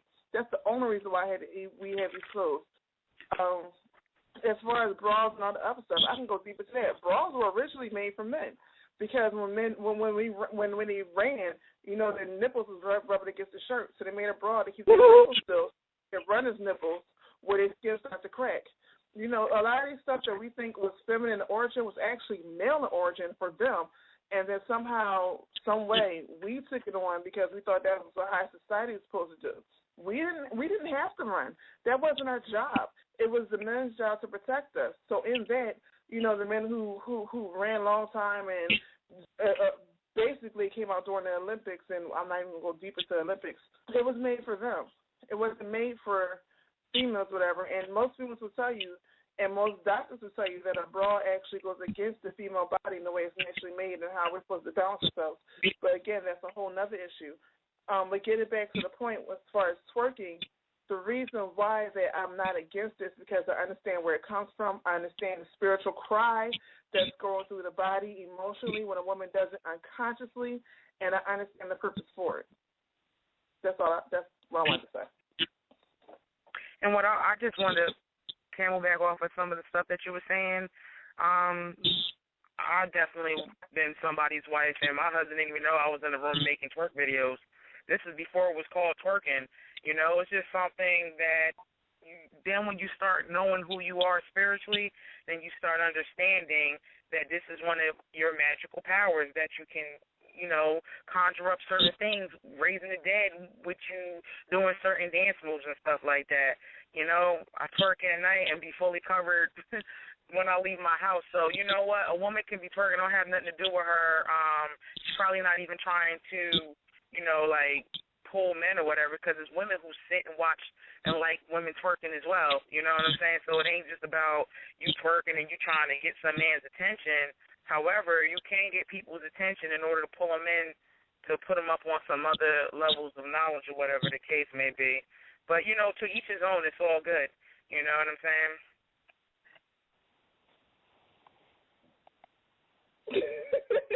I understand you. That's sure. I know Shani understands you. Because Shani knows a lot more spirituality than what she lets on, but I'm not sure if the men Right, it's like unleash the goddess in you. A lot of women got the goddess energy, but it's repressed and suppressed. You know what I'm saying? Got to come out. Part of the goddess is dance. You know, part of the magic is dance. And a lot of this patriarchy stuff that's going on is to suppress the woman. The goddess is movement. You know, when she having a cramp, she's supposed to dance in a snake-like motion. That helps her with the pain of her cramps because it builds up the energy to overpower what your body's going through. And she's actually giving birth. They even tell you in hospitals that they want you to walk before you give birth, but they never tell you that you're supposed to give birth on your feet. And even then on your feet, you're swinging back and forth, which builds up the energy to give birth. So I totally understand what you're saying in that aspect as far as women. Women are meant to move, which is one of the problems that a lot of men have because in movement, you can't lock somebody down. You sitting there and go and knock on this door, and they 6 doors down because they're moving in and out. And it's like watching a video of I can see it on my head. Shoot, Scooby-Doo, when they're in their chase scene, they're trying to chase the monster, and they go in this one door, and the monster's in the other door. It's kind of like that, you know, when trying to pin down a female. You know, and I'm not saying for a lot of men that's a problem, especially when they're trying to manifest a certain thing.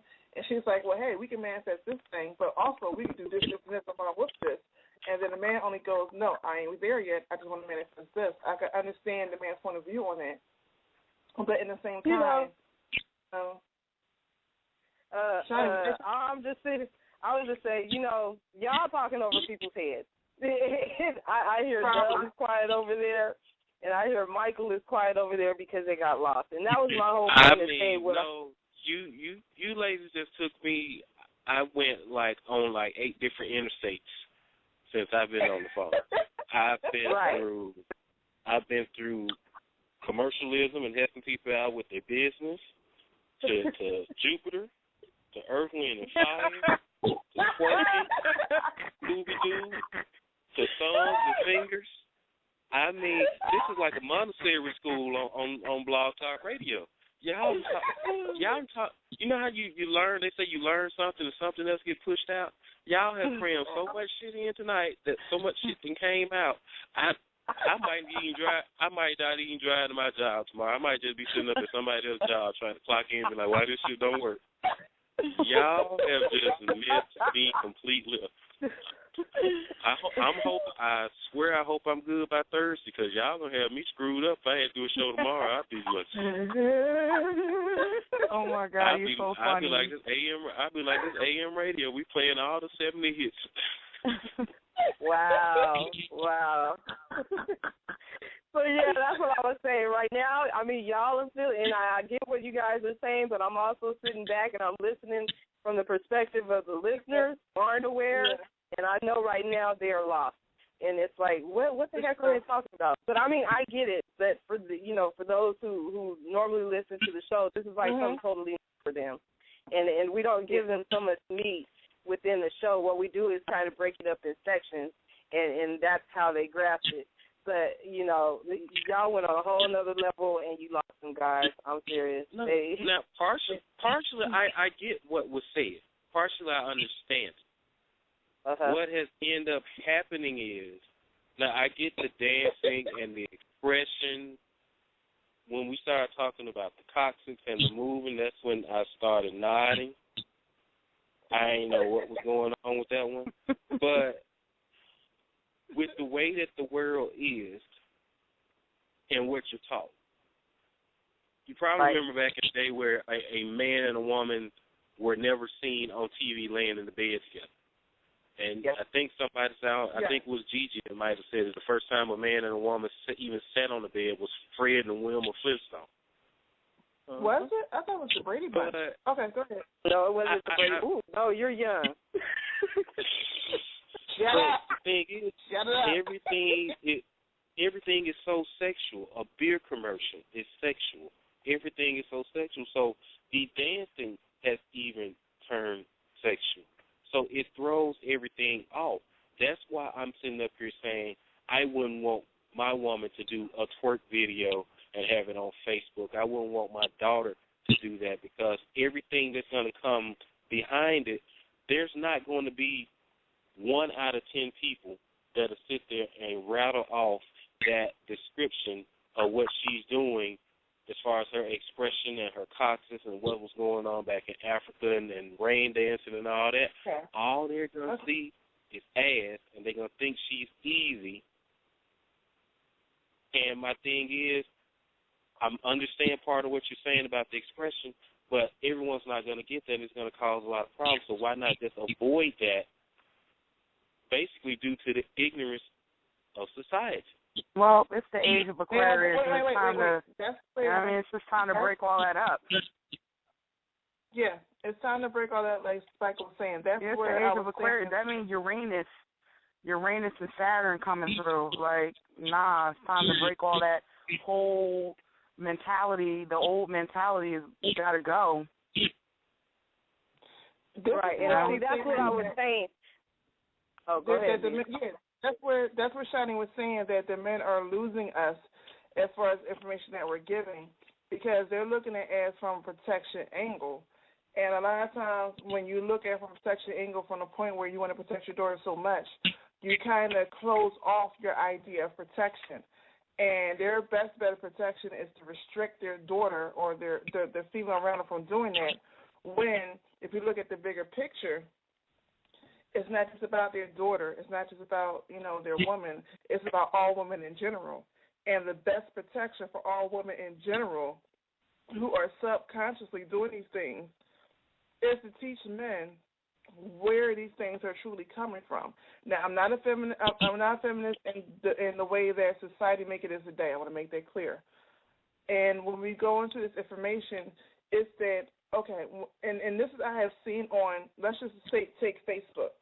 I have seen the same female twerk her behind, one to an American rap song, and she's ratchet and she's all this and that, and then another to a Cuban song, where all of a sudden she's loving her culture and embracing her culture. Same dance, same clothing, same female, two different songs. I've seen that myself. Yeah, this is the problem. This is what I was bringing up, whereas we have to go back into understanding and informing the men and understanding that we cannot get nowhere. A lot of things, especially as black people, that we complain, that the majority of black people complain about, is that we don't have societies. We don't have our own way of life. We don't have the cultures and the cities that we used to back then before they came against us and all that. One of the reasons is because the energy that you need to birth is the female energy. So if you're controlling that, it's a problem. And understanding the female needs to move. The female's always changing, the female spirit, whereas the man is more logical. It needs to make sense to him. So I can understand why the man needs to control that, but at the same time, if we're going to go into the future and thrive as a society, we need to embrace the cultures in which we came from. And embracing that, we have to embrace the female sexuality. And in doing that, instead of teaching the female not to do this and this, that is her natural ability, her natural energy, we need to teach the men to be desensitized and stop thinking that just because she's shaking her ass, she wants some dick. Or just because she's living in a certain way, she's a whore. Or just because she's wearing a certain type of clothing, she must be ratchet and have low self-esteem and this and that. We need to break away from that and teach more men, just because you have a hard dick don't mean you want to fuck. Sometimes it just means you just woke up in the morning and need to pee. Sometimes it may mean you need to go to the bathroom. Sometimes it may just mean that you haven't had sex in 3 to 6 months and you just hard and got blue balls. That doesn't mean that the next one that comes along with, cute hips, according to European society, says it's supposed to be, that that's the type of person you're supposed to have sex with, because she can now you see why I said what I said. Now you see why I said what I said in the beginning with my question, with my initial question that I asked in the beginning. Again, 17 minutes, you guys call in, 347-202-0388. what I was saying in the very beginning when I asked the question, and I let it be exposed. I could have stopped and jumped in at any time, but I let it be exposed for a reason. The thing is, women are the ones who understand what, or not all women, but most women like ourselves, Diyah and Spica and I, we are aware of what our body does. We are aware of what culture represents. We are aware of all those things that happen within us internally. Now, the tool is to pass that knowledge on to the other young lady who is twerking, or to the other young lady who's exposing her skin or whatever. We're supposed to pass that information to those women so that they know they can pull in these guys, like the two men on the phone right now, and get a better understanding of what the purpose is of our gyrating, what the purpose is of our exposing the skin, what the purpose is. That's why I asked the question. I wanted it to be seen because this was a prime example of where it differentiates from the way society thinks today. We can talk as good and high and everything else, but you're going to lose people. And that's where some of the problems lie, is we're losing people, and we have to come to a middle ground and an understanding, like I invite you. We have to come to a middle ground and listen to what the guys are saying and relay that information to these other people who need to understand, well, why is she twerking? What is that all about? First, you pull the lady aside because the lady will understand, coming from another female, that this is what this is. Then she can say why she's gyrating on the man during the sexual position, or she's on top of him or whatever. Then she could say to him, he'll be like, oh, this is good, this is good. She has to learn how to give him the information logically so that he'll grasp it. The reason why our society is lost right now is because we're still on two different paths, and we got to bring that together. We have to. Just as with you guys, what you guys did with the other lady, the elder, the door was there to bring the paths together. Spiker was that door at that moment to expose and say, this is what's going on. This is ultimately what's going on in the show right now. We all have to leave from this and say, we got to work on some more things to express to these guys and to other people who aren't aware of what's happening spiritually that we need to build and grow from. Why are we gyrating? Why is the gluteus maximus, that onion, so big and beautiful and powerful?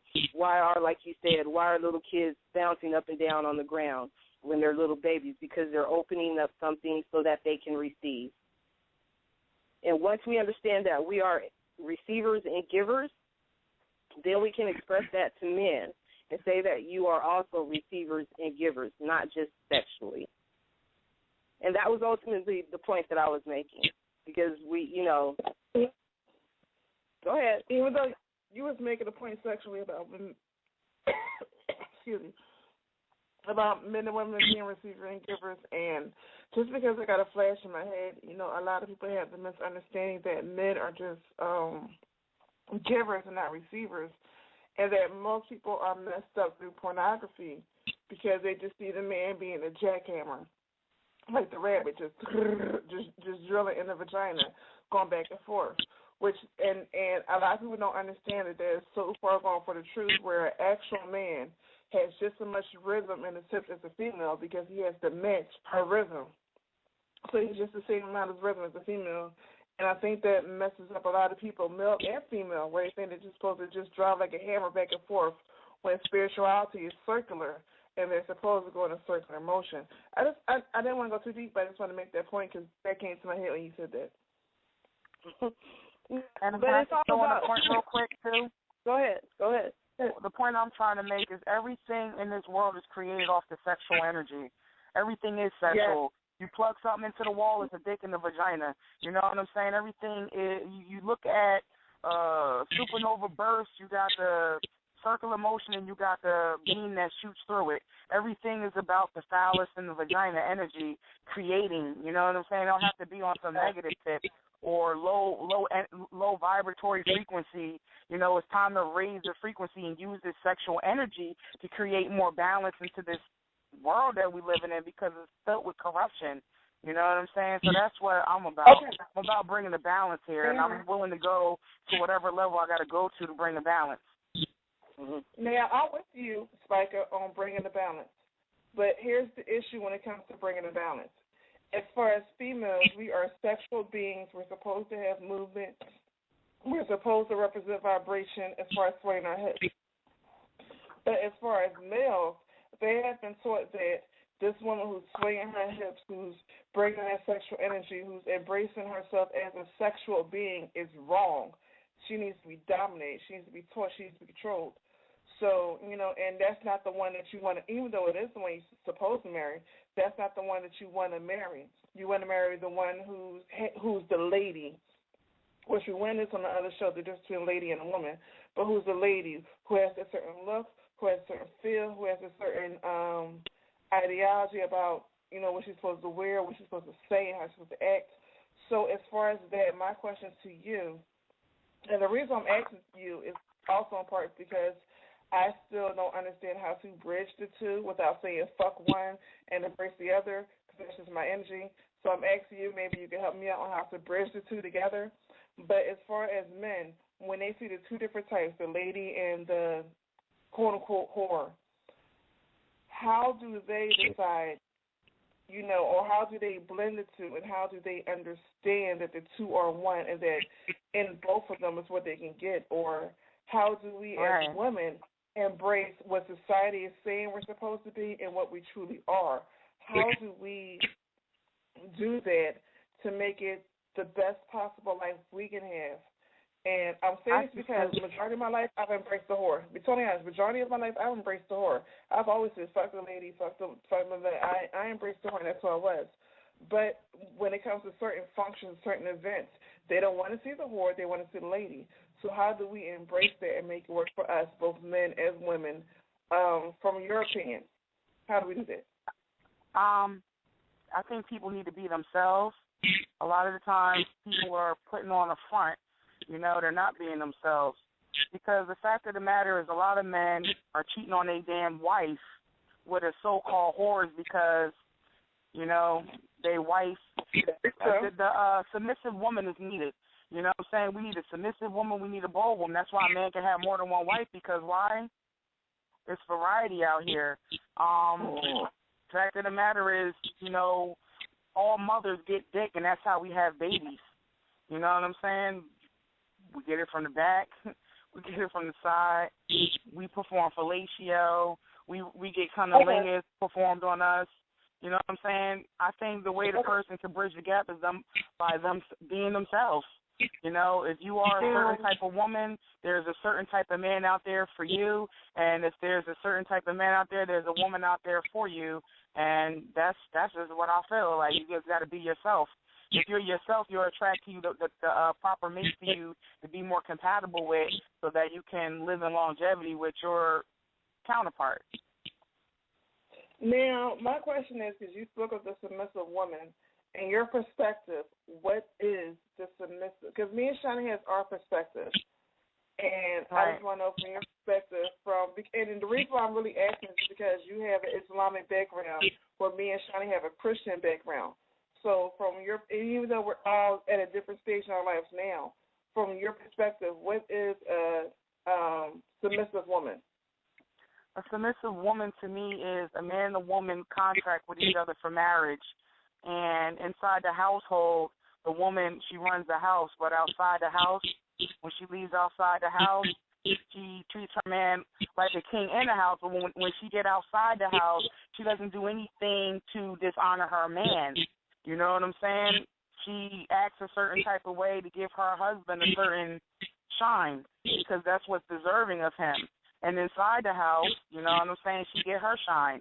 And in the bedroom, the submissive woman is a woman that does what her man likes. If he wants her to be aggressive, she's submissive and is aggressive to him. If he wants her to be, if he wants to dominate her, then she gets dominated in the bedroom. And without it pushing her beyond her scope where it's making anyone uncomfortable. A submissive woman is one who is willing to do whatever she needs to do to please her man. And then vice versa, he's submissive to her and providing for her the lifestyle that she's looking to have, and it's a perfect balance in between the two. You know what I'm saying? I don't find anything wrong with that. Okay. I'm glad you said that. And before we go any further, wait. Again, the phone number is 347-202-0388. We got about 7 minutes. I doubt we're going to overtime. If we do, it won't be no more than 10 minutes. But the area code, again, is 347, phone number 202-0388. As far as what a submissive woman is or responding to what Spike said, W or Michael, what do y'all have to say?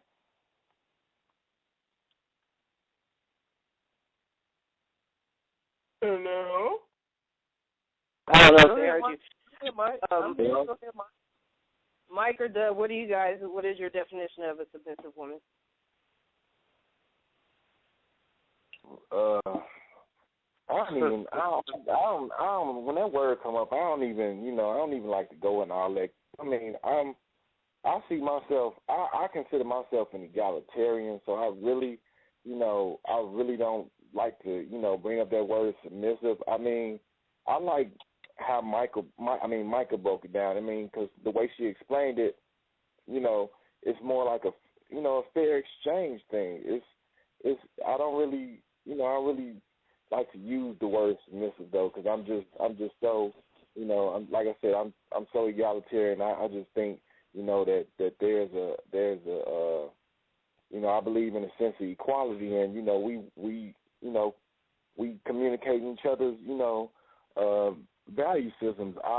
It's like I get what I want if I give you what you want. It may not work that way every time, but it's like it's a team concept here. We yin and yang. We back and forth. I don't really like to use the word submissive once again, because it's just so many, just so much stuff out here regarding that. So I don't, like I said, personally, I don't like to use that. I just say, hey, we in a relationship, we're a unit, we're a team. It's supposed to be synergy going on. He said synergy. Doug, what about you, sir? That's submissive word. That's one of those words that almost become taboo, because the mind frame of some women, I'm not going to even say most, of some women is that because they have to be strong, they have to be independent, everything has to be their way. And that submissive thing is kind of like, almost I'm supposed to be barefoot and pregnant and just let you have your way. I do agree with what I think Michael said about the inside the house, outside the house deal. But it's communication, it's working together, because you said everything goes in a circle. You can't have a circle going around in a complete cycle with both people pulling or both people pushing. Someone has to push, someone has to pull in order to make it go around. It's not about being a submissive woman. It's not about being a submissive man. It's about working together. Because if you're a submissive woman, per se, by definition, now your man runs over you. If you're a submissive man, you're a punk.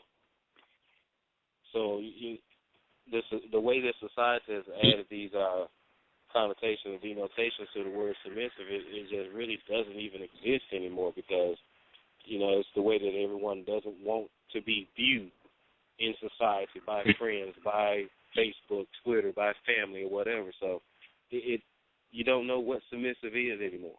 You just really don't. Exactly. All right, we're here, y'all. Go ahead. Yeah, okay. Those crickets. Before we go any further, I got the hiccups. I'm sorry, y'all. Before we go any further, the phone number is 347-202-0388. It seems like Mike wants about 5 or 10 minutes of overtime, so please call in with your questions or comments, or if you just want to listen. Again, it's area code 347-202-0388. My question is with y'all in saying submission and all that and gender roles. My question is, and this is a general question, not specifically to y'all two, because I know Mike well enough to know that he's open-minded, and I know W enough knowing that even though he is a sarcastic asshole, and I love it, he's still open-minded too. But my question is that when it comes to certain gender roles, when there's a female who don't fit into those gender roles, or I get turned on by it. Huh? I get turned on by it. And you as backwards as Santa Claus on Easter. All right. It's the question. I think I know what she's getting at, Dub. I mean, she's not saying that that the female is unusual, but like I mean, just like I said, just with me, because I think I know what D is getting at. Like I said, I get turned on by it. Like I mean, shit, I just do. I like it. It's, I mean, not like I want to just be with them all, but it's like it's kind of it's just something that I admire. I mean, just with history, I remember reading one book and reading about Amelia Earhart, and I was like, dang, that's pretty fucking hot, So, by the way, Amelia Earhart was one of like the first women to like really, I think really. Some people don't know their history. Really? Some people don't know their history. They don't. Boy, I almost slipped. I almost lost my bet. Really? Amelia Earhart is too. Your dick got hard over a woman that ain't been seen since 1937. Not like. Maybe it's the principle and not the physical body. How about that? You said really? You almost lost your bet. The ghost fucker. I said the lady's name wrong and everything. It's not like, oh man, dang, we don't have to rap one time, man. But anyway, no, I think I answered Dia's question. She was a pioneer. She did something that a lot of people didn't think women could do. I feel you on that. I understand exactly where you're coming from as far as gender roles. But I said a long time ago, and I had with PG. I said it a long time ago. I act one particular way, but the real me is someone completely different. Okay, here it is. I'm married. My marriage is because of the back and forth with how my wife wants to have gender roles. Oh, we're even. Okay, we're even. I need you to go get the oil changed in the car. I need you to wash the car. I need you to cut the grass. No, that's what a man's supposed to do. Oh. No, we can't go back and forth on this. We're supposed to be equally yoked. I ain't even gonna pull your marriage situation out. I'm gonna leave it alone. But now, hold on, one more thing. One more thing. What's your one more thing, Michael? No, I just said now just kind of going off of what Doug just got you talking about. Now, what I don't like is the fact that you just use gender roles to kind of limit yourself from certain tasks or certain things. I just that is a real turn off to me. Like he was just saying, cutting you go take out the garbage or cut the grass because you think that's something. That's something a man to do. So what you gonna make? When you say get in the kitchen and cook and say that's a woman's work, now we got a problem. It's hypocrisy. Right. Nah, I think y'all making problems when there aren't any problems, really. That's why a lot of these relationships ain't working. It's not really a problem. Why make it one? Naturally women cook. If everybody play their position, there'd be harmony. And if you have a woman that is a jack of all trades, she can fix the car, she could do that naturally, that's what she do, then that's a benefit. Right. Naturally, it's a benefit. You got to find what fits your needs because there's women out there who don't mind cutting the grass and spackling the wall and doing all those things. I do all that shit. You know what I'm saying? I actually need a husband to run my errands for me, and we had a perfect balance. But sometimes I do want my husband to be able to fill in those roles. But, it is what it is.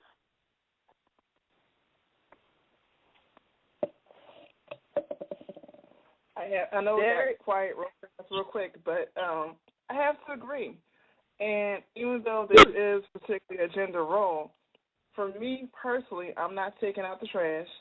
I'm not mowing the lawn, which thankfully right now we live in a situation or apartment where we don't mow our own lawns. And I am not cutting down any trees for firewood.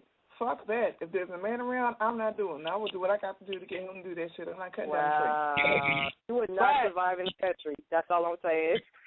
Exactly, Shani. You know, Shani, damn well you know. I wouldn't be the one doing it. I would have your uncle or somebody or some. Like I said, wow. Exactly. I'm not doing it if I don't have to. Now, if I have to, I'll do it. But if there's any other way I can get around it, someone else is cutting down that damn cedar tree before me. But in saying that, I understand where Spiker is saying, whereas the gender roles that we have in our idea. First of all, when we understand the idea of gender roles, that was the idea of gender roles of today didn't happen before the 19th century, and it really didn't happen before the dating age, because before then, the mother and the father picked out who you was going to date and who you was going to marry. When we got to the age of where we fell in quote-unquote emotions, I'm not going to say love, because love only means desire. So I'm going to say quote-unquote emotion, love means desire and will, quote-unquote emotions, where we start picking out our own partners. That's where we got and fell into the gender roles, because when we start picking our own partners, certain people in higher society didn't want to see us succeed. So they made sure we had gender roles to make sure they played a certain part, and the female was supposed to go for the men to play this part, even though it may be in their makeup to do it, like cutting firewood and doing all this other stuff, and the men went for women who played their certain part, even though the female may not do it, because we know most chefs are men, and they expect them to cook like chef, and they can't. So part of that is part of a society. So I understand where Spike is coming from, as far as the gender roles and why you should ignore it and why you should go to who compliments you. That's all I really wanted to say. I'm going to say something different. We don't always agree. I know. But, this whole thing on gender role is to me, basically is a bunch of bull. And I'm going to say this, because my grandmother, y'all know she's about to be 90, when she was coming up, and this is in the 30s, they say we ain't talking that far ago. We ain't even talking 19th century. We're talking about in the 30s. Her siblings, be it brother, sister, whatever, were all out there working in the field together. If firewood needed to be in the house, they all had to chop the wood. They all had to know these things to survive. One of the things is you could see who was passionate, just from her telling the stories. You could see who was passionate about what they loved doing. My grandmother loved doing stuff outdoors. She still loves doing stuff outdoors. My great auntie, she loved being in the house to cook. One of my great uncles, he loved working on cars. At that time, the parents allowed the child to be groomed in the stuff that they loved doing and didn't deny them that opportunity. The problem is that we have right now is we're denying people opportunity, period. It doesn't matter what gender role it is. We're denying people opportunity because we don't want to, and I hate to say this, but we don't want to see people advance, period. We have an issue with seeing our brother or our sister or our neighbor or our best friend advance and get to a different direction. It isn't even about gender roles at this point. It's not. People try to force it into an idea of being gender role by talking about feminists, by talking about baby mama, by talking about baby daddy. Really, that's not the case. The problem is we have issues with people surviving. We fail because we're hurting so deep on the inside, we want somebody else to fail as well. Bull crap. Yeah. If you want your neighbor to fail, it's because it's something that goes back to the likes. How come people aren't liking my stuff? How come people are just... It's all because we're lying to ourselves. We're not being in touch with the previous generation or the next generation. We're too stuck on ourselves in the negative way. We don't want anybody that's that crabs in the barrel mentality. At one point, all of us were in college. All of us. Our grandparents, all of them went to college. Great-grandparents, all of them went to college. Now all of a sudden, why you want to go to college for? Oh, you think you smarter than somebody? Oh, you trying to act white? Oh, you think you better than me? Yeah. That's the problem that we have right now. And then screw we wonder. Gender, No, go ahead. Screw a gender. Screw the baby mama concept. Screw the all of that other. It's because all of us are hurting. We want other people to suffer because we're hurting. Again, it goes back to the three fingers. It goes back to the pointing. It goes back to the lady that y'all were dealing with on Facebook. It goes back to all of that because they're insecure and they're hurting and they want other people to hurt too. You know, before we even go, I agree. We got to change. Before we go, is a lot of people don't realize that they're hurting, but a lot of people do realize that they're in a certain situation and they don't like when someone else grows above that situation. Being that, you know, you're the chick whose man is a bum, and I'm going to go with females because this is a female station. Your man is a bum. He ain't got no job. He ain't do this and that. But when he come home, got the trash, he ain't cook. He took out the trash and maybe he swept the floor. And now you got another female, one of your friends, who got rid of her bum, and now she got a man who cooks and cleans. Because not saying that he's feminine, but because he understands that he doesn't have a job and she works from 9 a.m. to 9 p.m., he wants to make sure that she has a meal on the table to eat when he comes home, just like any female would do for him. You know, he cooks and cleans, and he makes sure the stuff is there for her. So now when she gets home and she goes to call her friends complain about her man, and she's saying, well, I have nothing to complain about my man, and there becomes a conflict. This is exactly what Shani's, in a sense, what Shani's saying.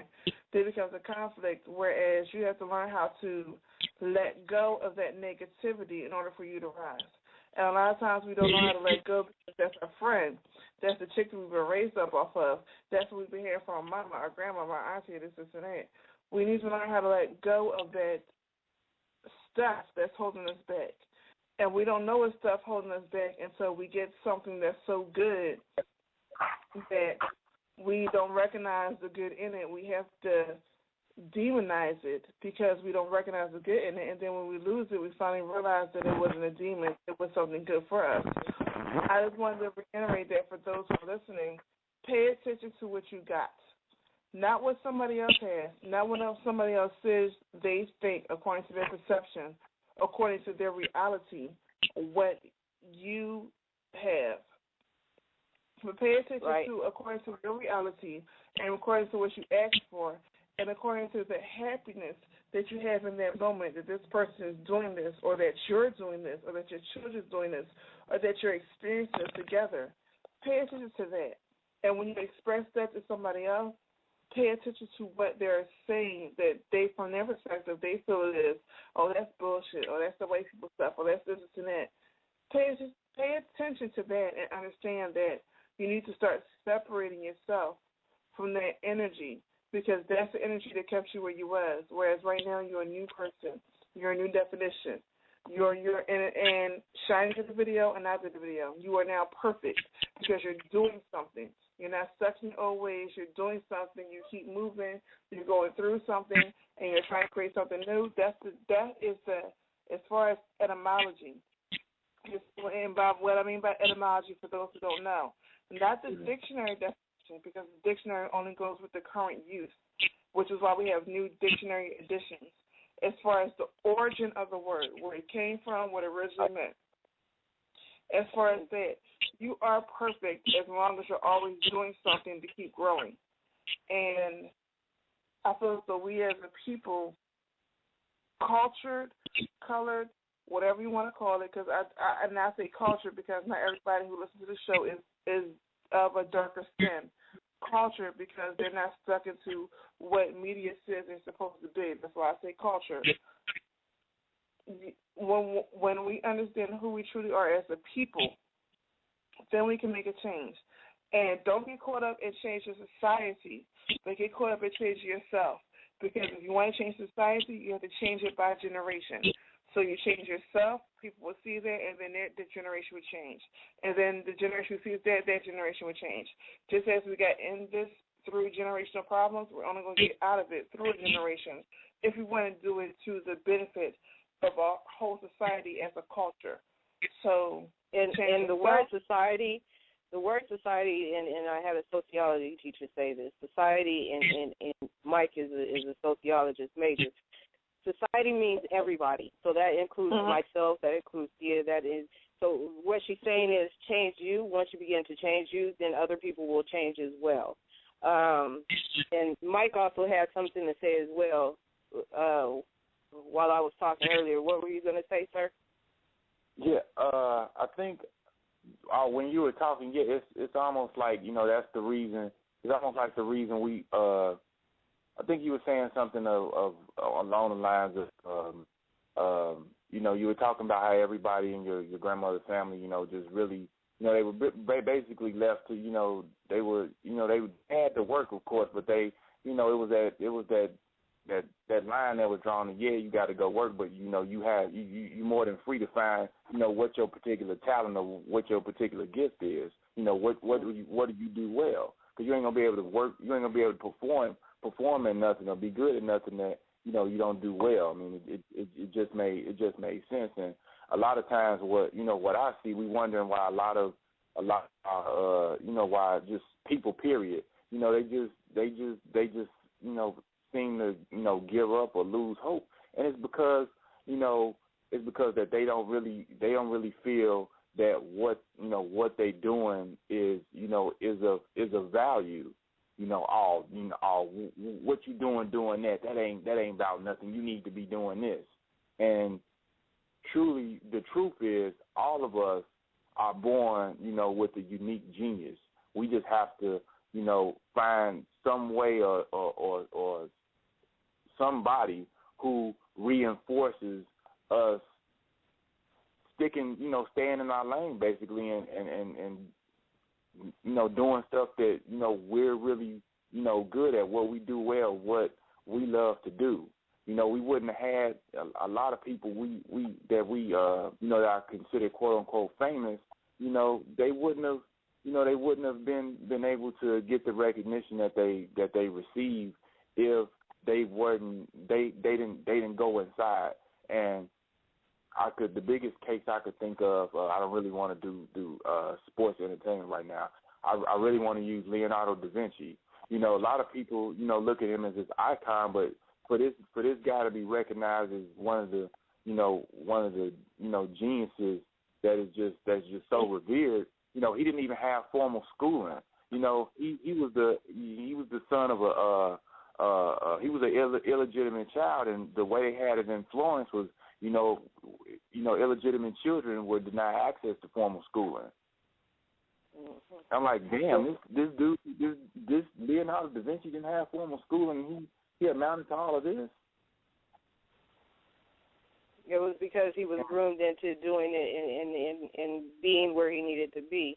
And also tapping into what Diyah was saying as well is you have to start working on you. Ultimately, that's the whole point, is work on you. Sometimes you're not going to have the people around you who are going to be able to groom you, especially in this day and age. This day and age, you have to, for those who understand what latchkey kids are. I was a latchkey kid, and I think Diyah said she was as well. I had to find ways to entertain myself in ways of growing and learning life, and it took a long time to get to that point. And all this stuff doesn't happen overnight. Ultimately, that change is going to take time. You have to work within you. If you need your tarot reading done, you could contact Miss Spica here. And how can they get in touch with you again, sis? What's your website? What's your email or Facebook? How can they get in touch with you? Peace and love, everyone. You could get in contact with me at Spica, the Mother Star, on Facebook, or the Virgo Mary, facebook.com/the Virgo Mary, or you can check me out on my website at www.thestarspica.vpweb.com, or you can just Google Spica, the Mother Star. You'll be able to connect to me on all the channels that I'm on. Awesomeness. And then for those who also, like Mike was talking about, encouragement, he's very good at encouraging people. If you need that inspirational quote in the morning via text, he got you. Or if you need to follow him on Facebook, you can follow him on Facebook. But, Mike, how can they get in touch with you, sir? Pretty much you just go to facebook.com/michael.weston.501. Pretty much. It's that simple with me. Awesomeness. And then, of course, Baby's flowing with us for the evening. She called in, got out the chat room. Appreciate you for being here as well. Appreciate Dub. For those who want to follow him or find him, he's here on Women Radio with Gigi with Sex Let's Make It Better on Thursday nights. I think that's 10 Eastern, 9 Central. I think I got the time right. He fell off, but that's okay. He'll probably pop up again later on down the road. Diyah, final thoughts, final words, and how can they get in touch with you?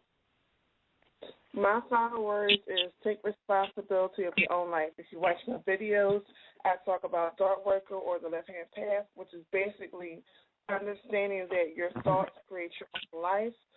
You can get in touch with me at orioasis.com. That's ORISOASIS.com. And again, if you're paying attention, we're expanding into different areas. My area is obviously astrology and astrology readings. Basically the 3 different areas, which is your personality makeup, your economical makeup, and your relationship makeup. And what I mean by relationship, I don't do compatibility charts.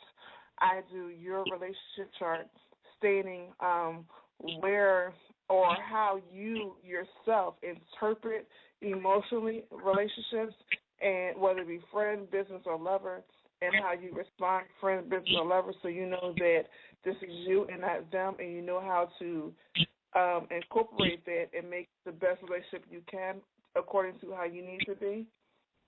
And that's a big thing because most people miss that financially, understanding who you are and how your financial energy that you came into this world is, and understanding what you need to work on and what you don't need to work on, and personality, just knowing what get on your nerves naturally so you know what is yourself.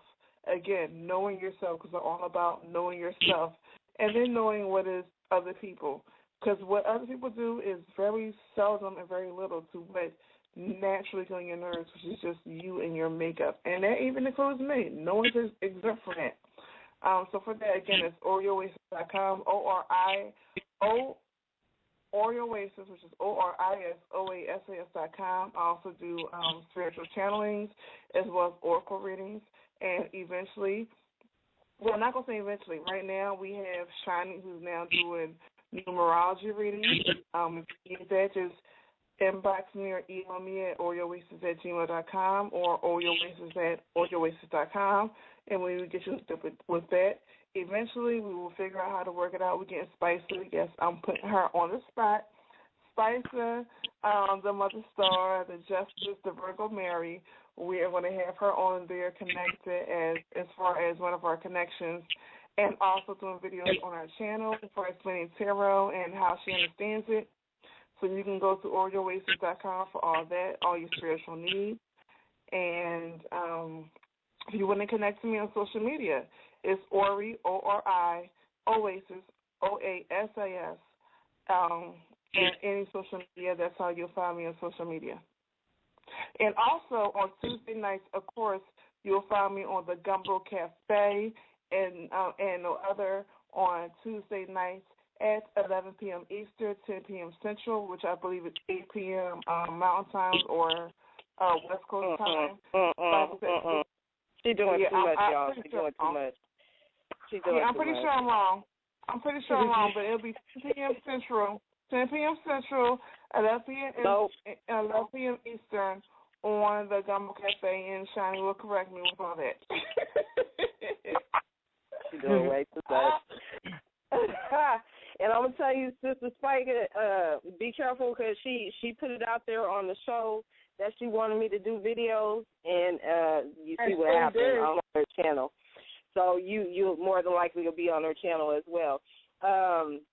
Yes, Tuesday nights here at the Gumbo Cafe, you can find both Diyah and me, 11 o'clock Eastern, 10 Central, 8 Pacific. I don't know why that was so hard. But you can also check out her page. Like I said, like she said as well, I'm doing numerology for those who are interested, along with a couple of other things. Huh? I said, and Kabbalah, just saying. I'm not doing anyway, so we're not going to put that on air. Yes, we are. Yes, we are. Kabbalah and the archangels. Yes, we are. Yes. We'll talk about we'll talk about the archangels, but and I did a whole video. She saw it earlier today. You guys haven't seen it, but I call it archangels for a reason. I don't call it archangels. Arch is a form of containing something within without letting it move, and angels are supposed to constantly be moving and working. So with that being said, you're going to just have to stay tuned to our YouTube channel, which is Ori's Oasis, to find out exactly what I'm talking about over there with the angels. And she can keep the Kabbalah information. That's just, that's a whole other topic, and we ain't even going to discuss that right now. But every Tuesday night, then, of course, if you guys have any issues that you're going through, be it domestic violence, be it with personal issues, if you're suicidal, I'm sorry, y'all, but suicidal information coming to me is very heavy, but I still will respond to you. You can email me at maylodi@yahoo.com, or you can inbox me on Facebook. That's Shani Fenderson, for those who are interested in publishing. There's going to be some shifts with that, so I will discuss those later on. Mayhouse Press is still available. However, I'm going to begin teaching people how to publish on their own.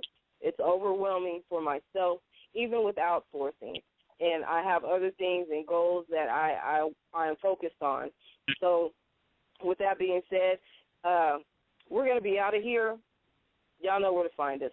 Oh, and don't forget the Gumbo Cafe page on Facebook, Gumbo Cafe on Twitter, and the Gumbo Cafe on YouTube, just in case if you missed any of the archives. And big up to those who have been downloading the archives. Much appreciated. Thank you, and y'all have a good night. We out.